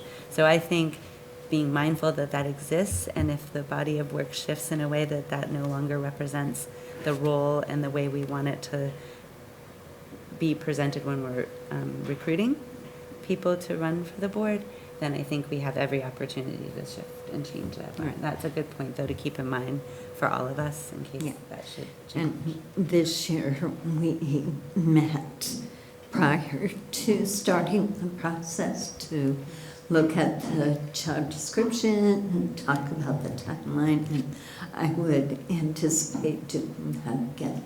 And just one more on that, that the work of Voices this year is really about cultivating more relationships with students and the community, and hopefully in that process we'll be able to educate people about the opportunities for running for board and really get some more people interested in that process by the work we'll do from now until May. Okay, are we ready to move on? All right, and last goal is Patrick and Diane, and they have probably done the most work since the last meeting. Yeah, I actually want to apologize to Diane because I was supposed to work on this weekend and got caught up in my actual job, so I wasn't able to do so. So this got to everyone late, but I did send it out earlier in the day for review. I wonder what the best way to go about doing it is. Ours has lots of different sections. I think we both wanted to be cognizant about including information that we feel is relevant, but also not to do the entire job of the outcomes task team itself. So, we tried to do a little bit of a balance there. The action, we recommend the creation of an outcomes task team by October 30th to work with the superintendent in identifying specific data points the board would receive for review as part of an assessment cycle. These will come in the form of quarterly monitoring reports to be scheduled into the board's work plan. The timing for each report will be dependent upon data availability, examples, SBAC data or ACT data. Ultimately, the administration is tasked with interpreting this data and relating it to the board in a meaningful way. The outcomes task team will be responsible for reviewing this data, determining relevance, and ensuring positive progress. Now, this could also be a full board, examination as well. We just are spitballing right now as far as goals go. Then we have a list of data points that Diane and I both added or included in there, resources, and then discussion. We have a few starting points here. Overseeing the progress made as a district is the board's work, and to do this effectively, we must receive data to answer the question, are current and new practices having a measurable outcome on student success? With the introduction of Alpine and the unification into the EWSD, we now have the tools to examine with statistical significance if our current investments are translating into positive growth. While this does include testing data, it's also the desire of the board to see improvement in areas of social emotional growth and progress towards transferable skill requirements. And then a little bit about compliance there. I think overall, and Diane can jump in at any time, I think we feel that we are now at a point with the district that we can start looking at the investments we've made over the years, the idea of the additional hour of PLCs for teachers, the social emotional leader investment that we made, and what we want to do is to have the administration showing us that these changes, that these investments are delivering a positive outcome. Because as the board, we need to oversee, and make sure that, what's the phrase they use that I hate, good return on investment. And right now, I don't think, I feel like with this goal, we can have some concrete numbers that will point towards that. So this is what we've come up with. The data list doesn't have to stay in there. We wanted to show you what the data list was, because it will be a starting point when talking with Beth. And I know that all of us put little sticky notes up, and we wanted to acknowledge that all those little sticky notes were indeed read, okay, and acknowledged. So, it's a starting point. So I figured it's a board goal, and the board could have a discussion on it, which is what we're doing.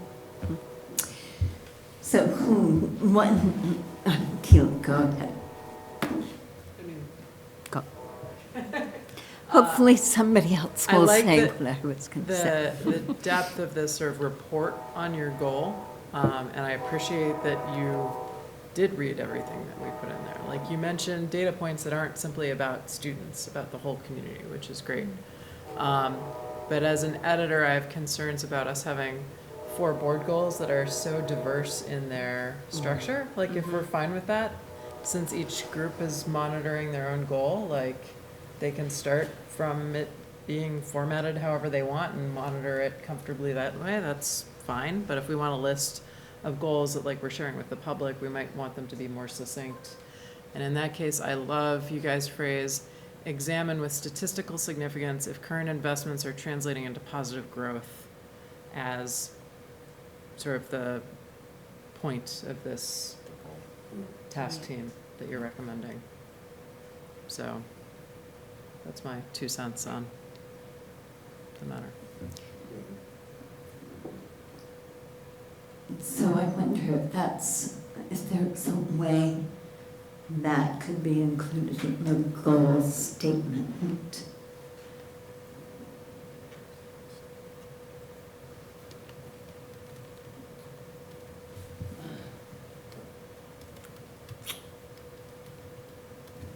Yeah, Brendan.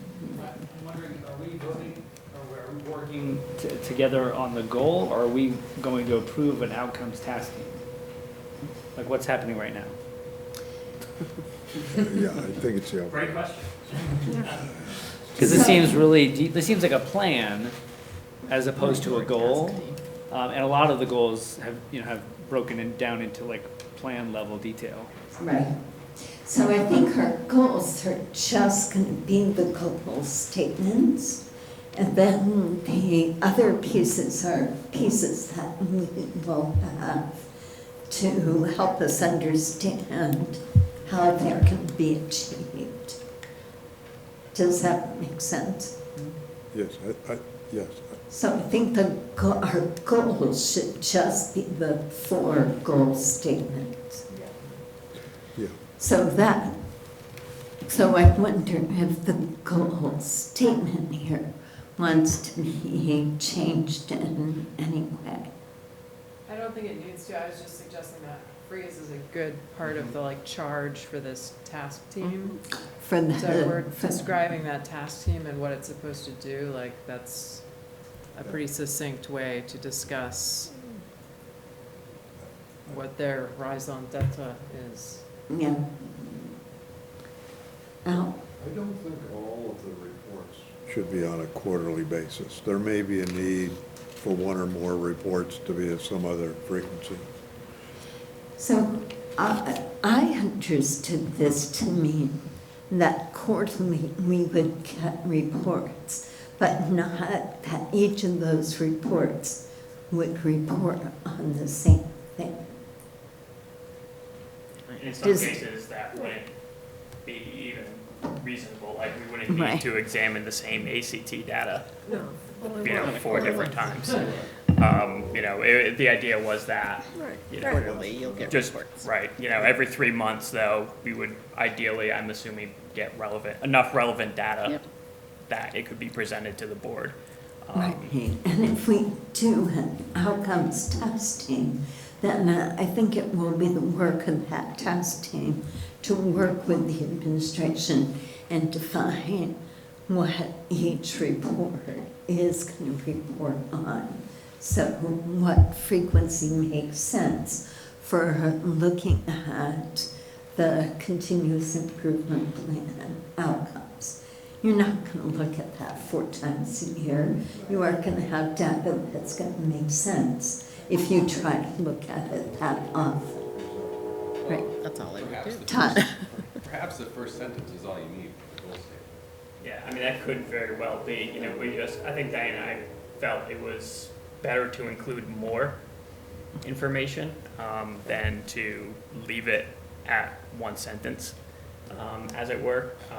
But ultimately felt it was best to have this as a complete board discussion. Right. Right. Kim?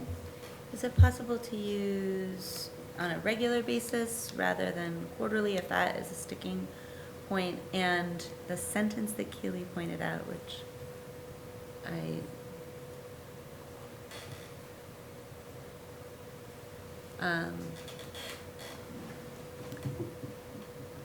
think somewhere there's a sentence that speaks to the notion of it being, hold on, there we go.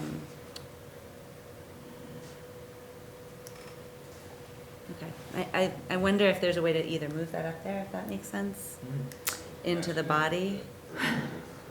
Is that sort of the same? It does say the same as the first sentence, Okay. just in different Yeah. words. I certainly don't have a problem with the mention of the continuous improvement plan in the goal, since that being there was a big part of how Andrea and I managed to advocate having That's how a we separate goal. I mean, you could say, You could put regular. or progress toward our vision with a focus on the Yeah, district's that's what I would continuous do. improvement plan. Cut the Yeah. first phrase of the second sentence. Yeah. From data to indicator, yeah. Is that, Yeah. How's that? I thought that was done really well.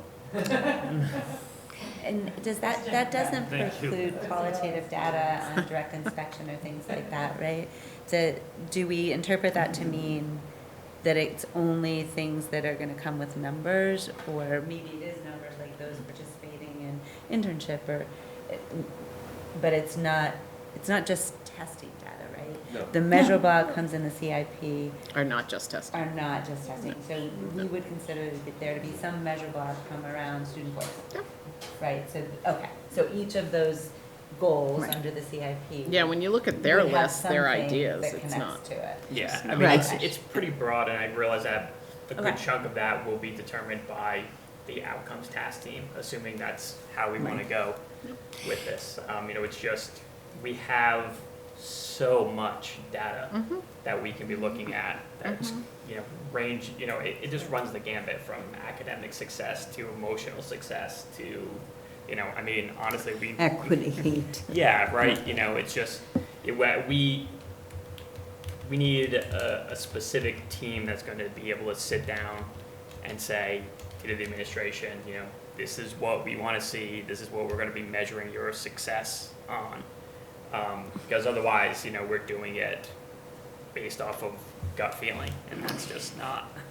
So, is that inherent in your goal restatement that there's an outcomes testing? Getting back to Brendan's thing, is how, as we no, approve this. it's a recommendation for how to accomplish the goal. So we'll have to decide if that's something we want to do, but that it may not be the only way to accomplish the goal. Yeah, it's just Diane's and ours recommendation. Right. Just like Brendan and I made a recommendation for how to do the engagement. I'm just asking this question. I don't have a strong feeling, but I wonder if the list needs to be left there. I'm a little concerned. The list of data points, yeah.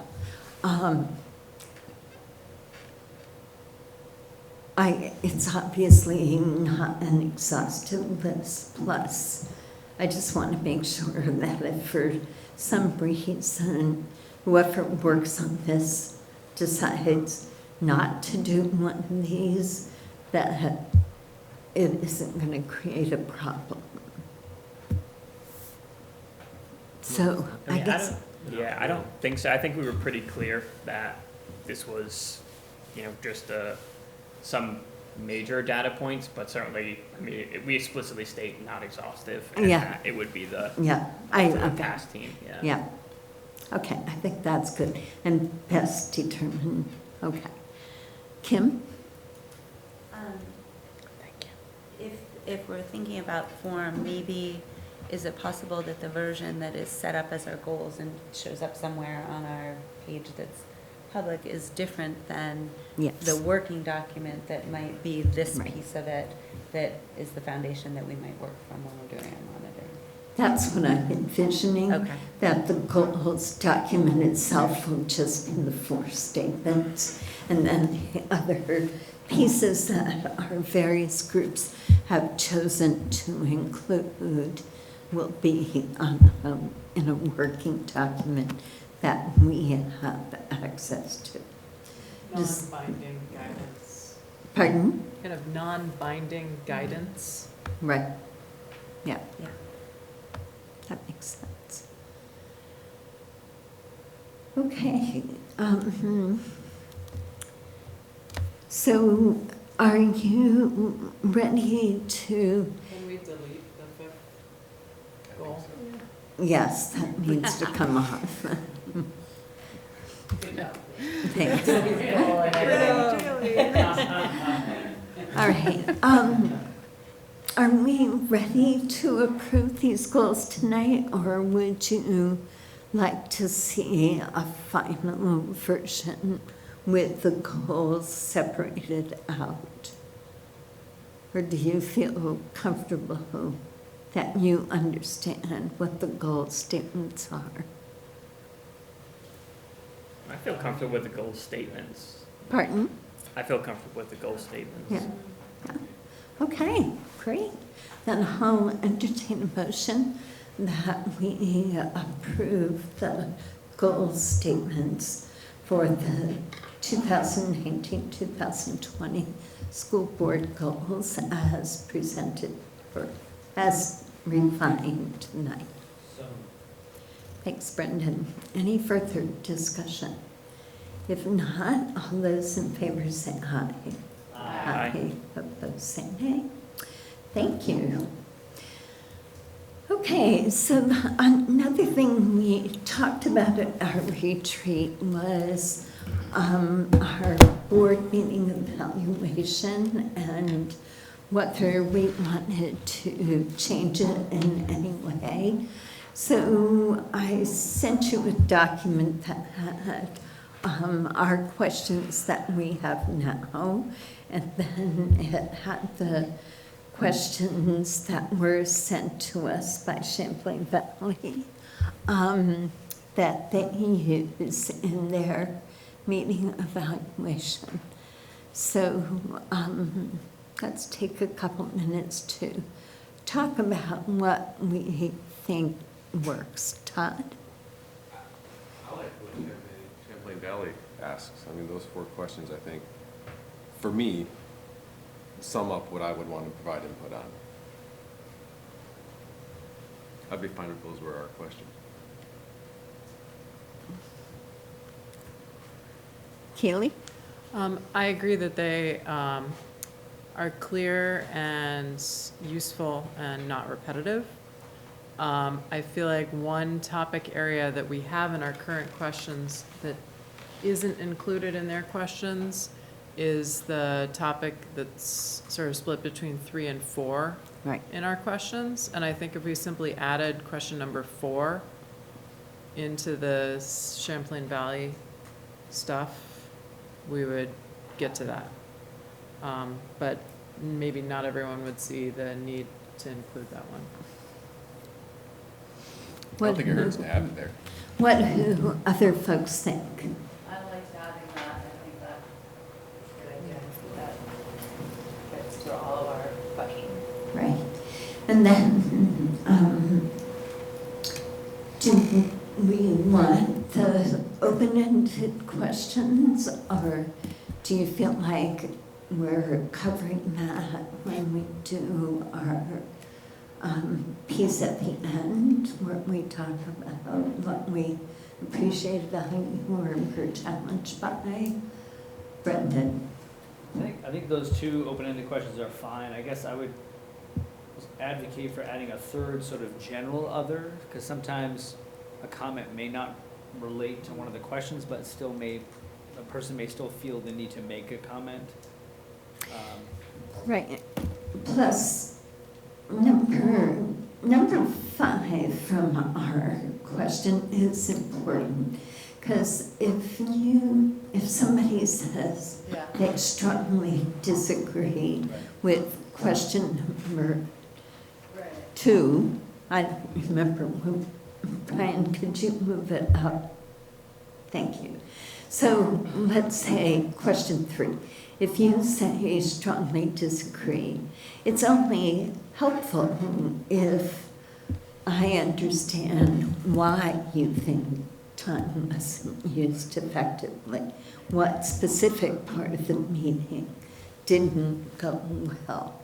So I think we should include question 5. And then Brendan, you're suggesting that we add a third open-ended question that says, is there any other comments you No, I want to think make? that would do it.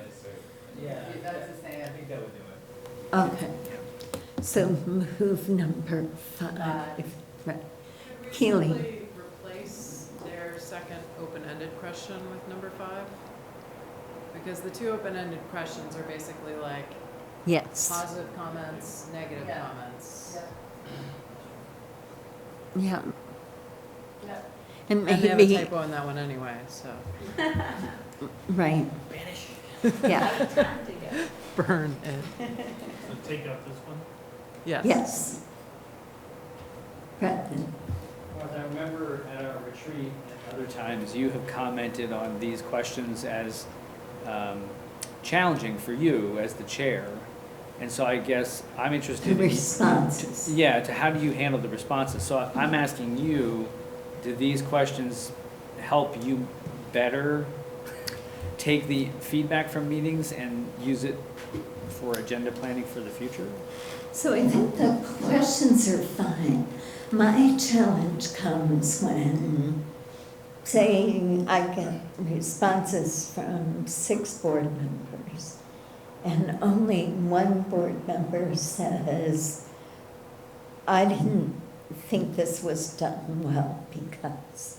How much weight do I give that if only one person felt that way? That's what I'm challenged by. You know, it's. I don't think the questions are gonna hit that. No, I agree, absolutely. It isn't the questions Right. that are the problem. Right. It's more about what do you do with the responses? Just wondering if maybe those instances might be something to look at during agenda planning, Right. like rather than using the whole board's time in a public session, you know. Well, I did find it interesting that Champlain Valley does go through the results of this with their executive committee, which is essentially what our agenda planning group is. And so I have thought that might be worthwhile to discuss it there. Well, I think at the retreat, that we discussed adding a place to put your name if you want to put your name so that you could follow up if there is that one outlier. Yes, so I think, yes, if I knew who it came from, then that would be easy and something I would feel comfortable doing. But it's usually anonymous, or it has been. That's exactly what I was gonna say, that we had talked about putting our names on for that reason, and then you could reach out directly to that person and decide with bringing to the agenda planning still if that needed to be, then that person feels heard. Right. But, and I personally am willing to put my name on these forms. Yeah, I don't think it needs to be anonymous. We kind of, once you read them enough, you know, they start knowing who they are. No way. No way. way. In their zone of comfort and still get valuable information back to you. And the other thing that might help, because I've been very erratically good at completing them and other times not, and not based on the way any meeting went either, just routinely being on it or not on it. And so if the board knows that we will be reviewing any feedback, that they then understand how we're going to use it for future meetings and planning. So that might be helpful too regarding participation in doing it. Right. So I think I've heard that you can make a choice about being anonymous or saying it, but if you want follow-up, if happen to end up being the only person who says that, then you should sign it. And I hear that we're going to talk about it as part of our agenda planning meetings, as a way to try to improve how our meetings are going. Yeah, Yeah, and then Yes. maybe adding once every 3 or 4 months, a report out. Here's what we've heard, things are going well, just to report out that you have been looking at them, because that's also what happens. We start wondering, who filled them out? Did anyone read that? Did I, you know? So if we could put into our regular agenda, I don't know, it doesn't have to be obviously every month, but some regular report out about board climate would be a good thing, I think, to keep us on that. Okay. Are we good with that? Yes. I feel like at some point, the idea should bridge to replace the value appreciate challenge within a couple minutes, or send the survey, and we could all, if we have a device, do it while we're still sitting here. Yeah. Even if it's like 3 minutes before we go into executive session. At least for me, that would help with, as Kim says, like sometimes I do it, sometimes I don't. And Yeah, so, yes, we can do that.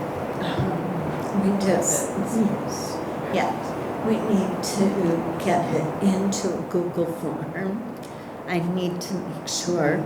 I've had a lot of trouble last year seeing the responses because Liz set it up and for some reason it wouldn't share easily. So Brian's got this done. I'll get it into a Google form. So we won't have it tonight probably, but at the next meeting we should. Okay, so let's move along to task team updates. Brendan, has your governance testing met? We have not met, we are working to finalize meeting dates for Okay, great. And Liz? So we have met, we had a communications meeting that Martha came to this time to talk about some structural things around the board that we're working on for communication. Keely right now is working on creating a piece for the public to be heard at meetings that would be possibly a handout of some kind that when people come to the meetings they can be it'll talk about the policy and what the process is for public, so there's a little bit more of an understanding, and that's being about what that would look like when people have an expectation of when they come to a meeting, what will they expect, where the next step is, and who. So that's being worked on. You'll all see it before it appears at a board meeting. I just want to let you know we're working on that piece. We got that idea from Champlain Valley, so we use. Yep, and it's been something we've talked about doing that public to be heard piece a little bit differently, so the public actually feels like they know what to do once they leave the room. Similarly to emails, a system in place that when people respond, Martha will have a system of reporting. Here's the steps that you take when you send a complaint or an issue or concern or anything. So we're working on setting up a system for that kind of communication, so it's not just Martha has to respond, but a way for the community to expect, to know what to expect. So that's happening. We also talked about all of this engagement work that's happening right now, and as we spoke about with the student reps and with the Voices for Education work and with the administrative communication and all the building communication that goes out in the district, there's a lot that needs to be coordinated in order to feel like we know what everybody's doing and can make the best use of the resources that we have at hand. So there's conversations right now taking place, as you heard, around the student board members about getting that system in place for a feedback loop that we can start to really have a regularly scheduled opportunity for students to lend their voice, and that's a system that's going to be worked out in the course of this year. The Voices for Education group is interested in working on that as well, more in the building level, understanding the same kind of system. It's a similar goal, but it's really about getting that system in place, to that feedback loop. How are the issues in the building going to be? How do we deal with that? All of that, and make a system in place so students know when they come. Like Kim was saying, is it a building leader issue? Is it an admin issue?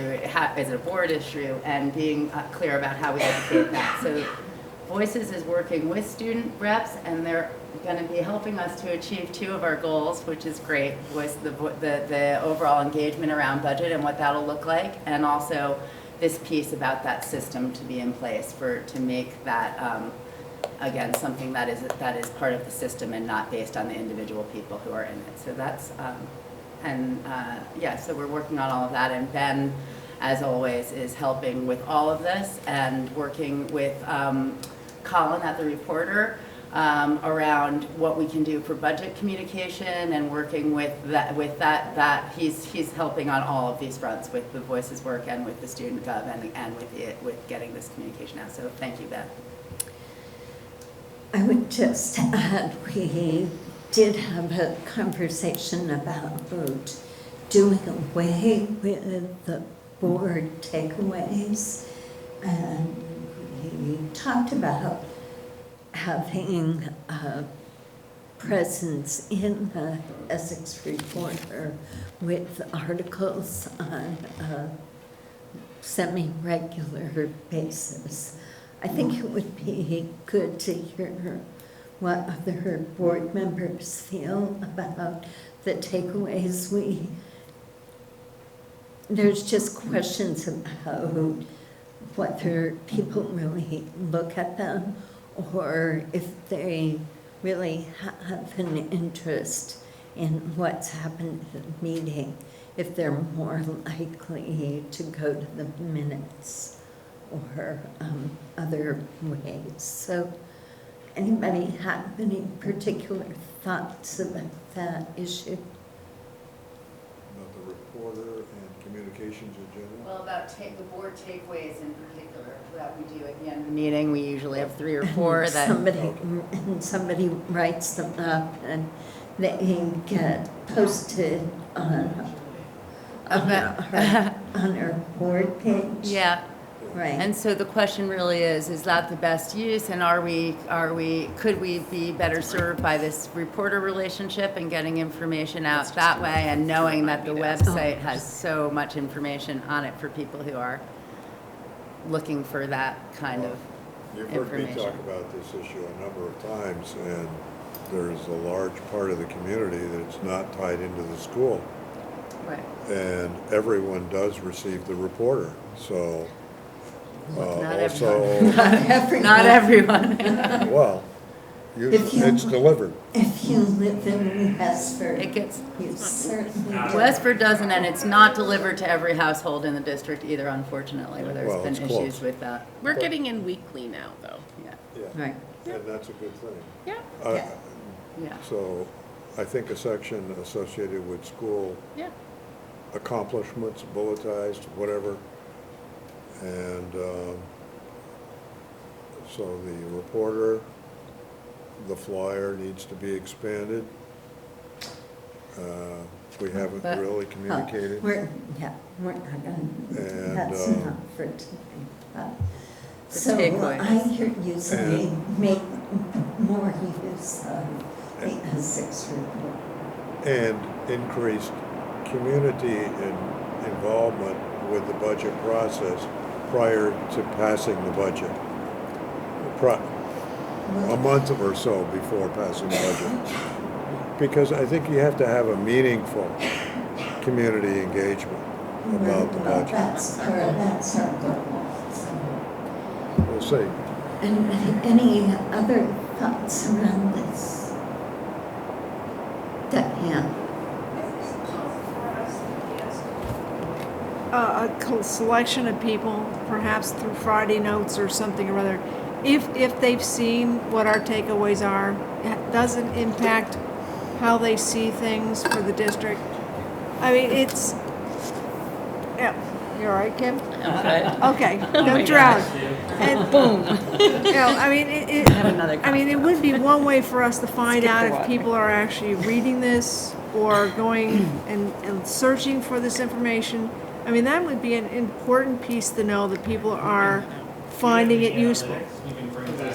Yeah, we have the technology. Right. Yeah. Yeah. I Do you think you have analytics for the board takeaways? Yeah. Oh, great.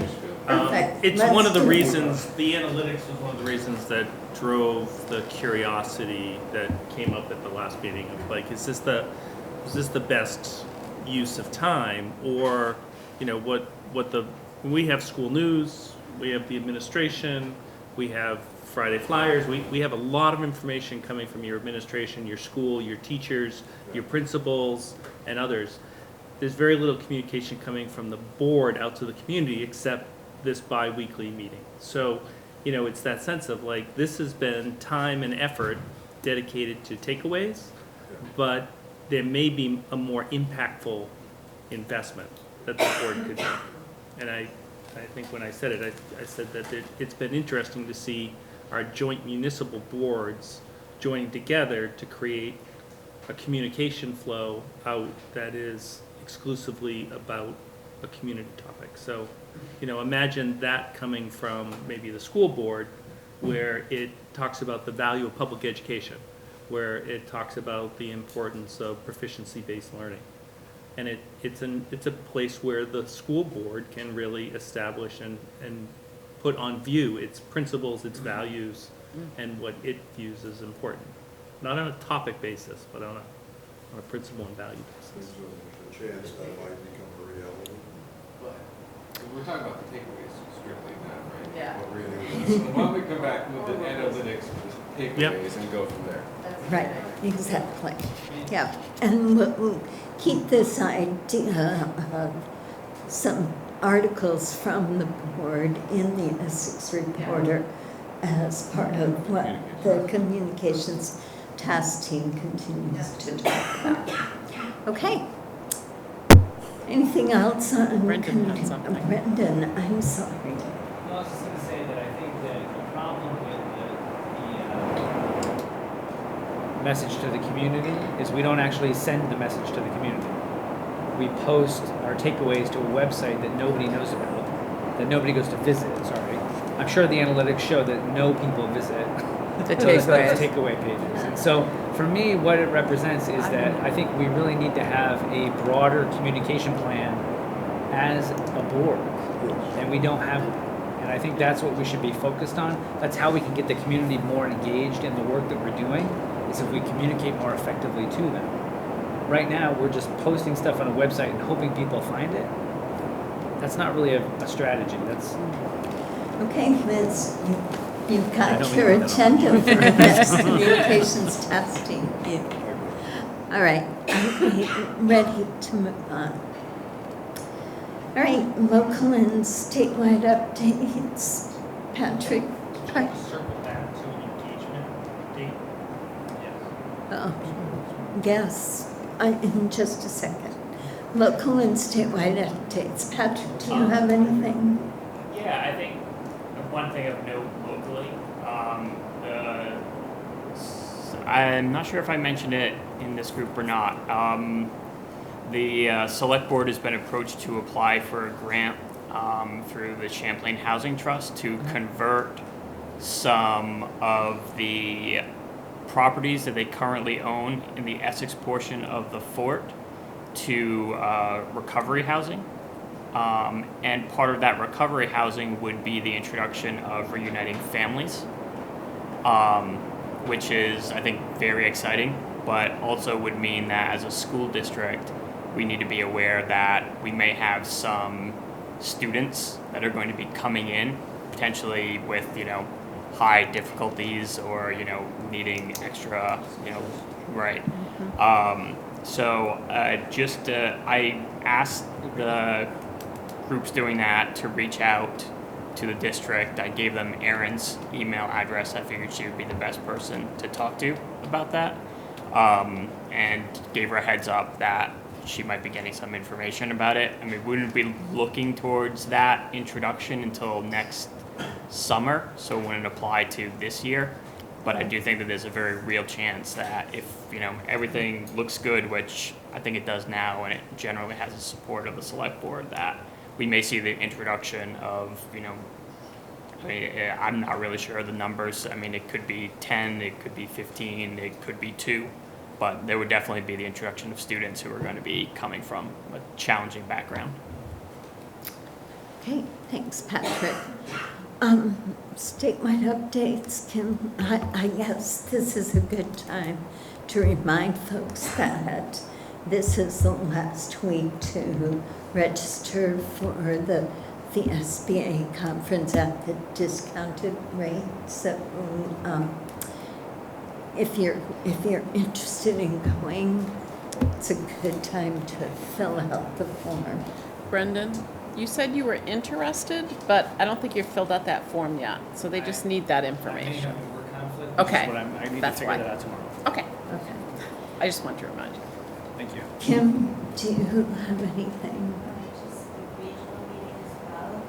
That's October It's the 23rd. 23rd, just Yeah. a reminder, I don't believe there's any cost associated with it, but they do ask for you to register so that they can know how much food to have there for the light dinner before the meeting.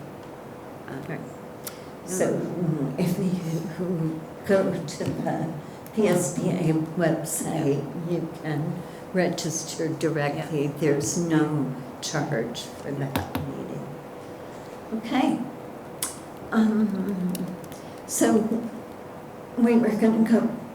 I was just the only thing on negotiations is that we've received notification from the association that they would like to negotiate again. So that's just the very first step in the process, and that has happened. So we will be connecting to figure out a timeline.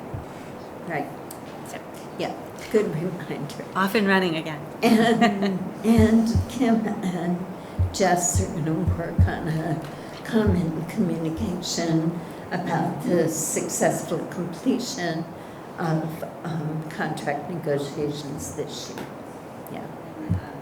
She had actually suggested she would do the first draft. I haven't seen anything since then, so that was great. But we shall see. Okay, so we were going to go back and talk about when to have our public engagement on the budget.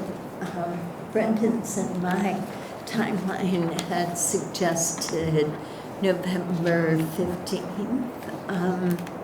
Brian, I vaguely recall that in our agenda planning meeting, you had a concern about that date, but I apologize, I don't remember what the concern was. No, I just highlighted that as part of our scheduling, there's currently a December 10th meeting, which would be off our normal schedule, that was dedicated to a budget meeting that potentially could involve this type of work.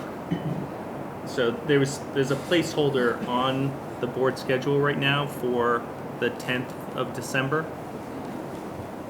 And while we may need both, or however it was, so. And I think, Liz might suggest that the November 14th for a large-scale engagement would be right around the corner from where we are right now. To be clear, I think our suggestion, Martha, was November 19th. 19th, right. But point taken, it's still close. Oh, so in place of a board meeting? I think so. I think that was our initial thought, but I like the idea of a December. Because we had talked about 2 times a year, we would do engagement instead of a board meeting. So that's what I was thinking. Yeah. Well, we'd have this location's been booked for the 19th. So what do folks think? Should we?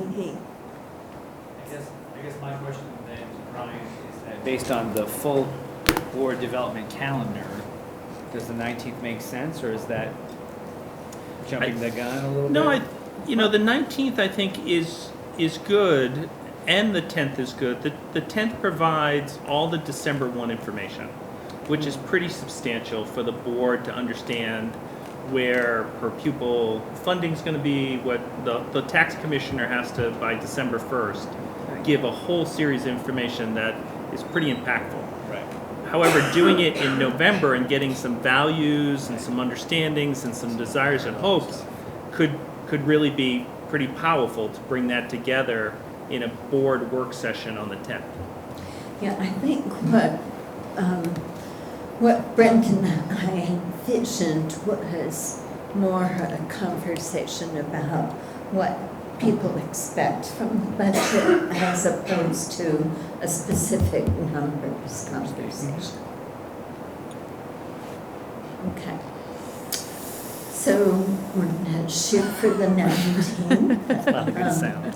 And yeah, we'll need to think about who's gonna be responsible for planning that.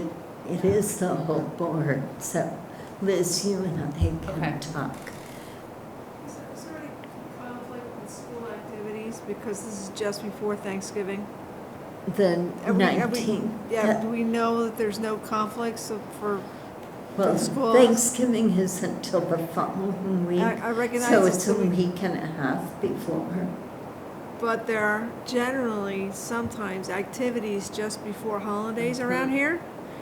And so I'm asking ahead of time, can we check the calendar, We'll take please? a look. So that we're not conflicting with something else and expecting people to come, and when they're divided into going for activities that their students are involved in. Good point. I don't think we're gonna ever find a night where there's nothing going on, but we certainly don't want it to be on the night of a big concert or something. I don't Okay. see anything right now for concerts. There's one on the 21st for EMS. So sometimes we don't get all the high school things because it would overload our calendar. But right now, I'm not seeing it. We'll have to meet, I think, soon if we want to start to figure out, because we need to figure it, I mean, if we're going to do it on November 19th, we have a lot to figure out about, even if the ask is to get everyone in the room, or do we want to do something different where we don't do that. We've talked about that too. So there's a lot of questions to answer around how to actually have a meaningful engagement. What we don't want is just to have it, to check it off a box. Right, exactly. So I think the question is, do we want the communications testing to work on the planning and bring their ideas to the board, or do we, I'm getting feedback tonight, or do we want to set up a special committee of the board to work on this? What do folks think? I mean, it seems like the communications testing has the talent and have thought about it before.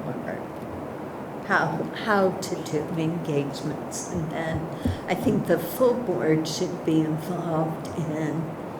I think we need to bring draft plans, but I think the full board needs to be involved in making decisions about what it will look like.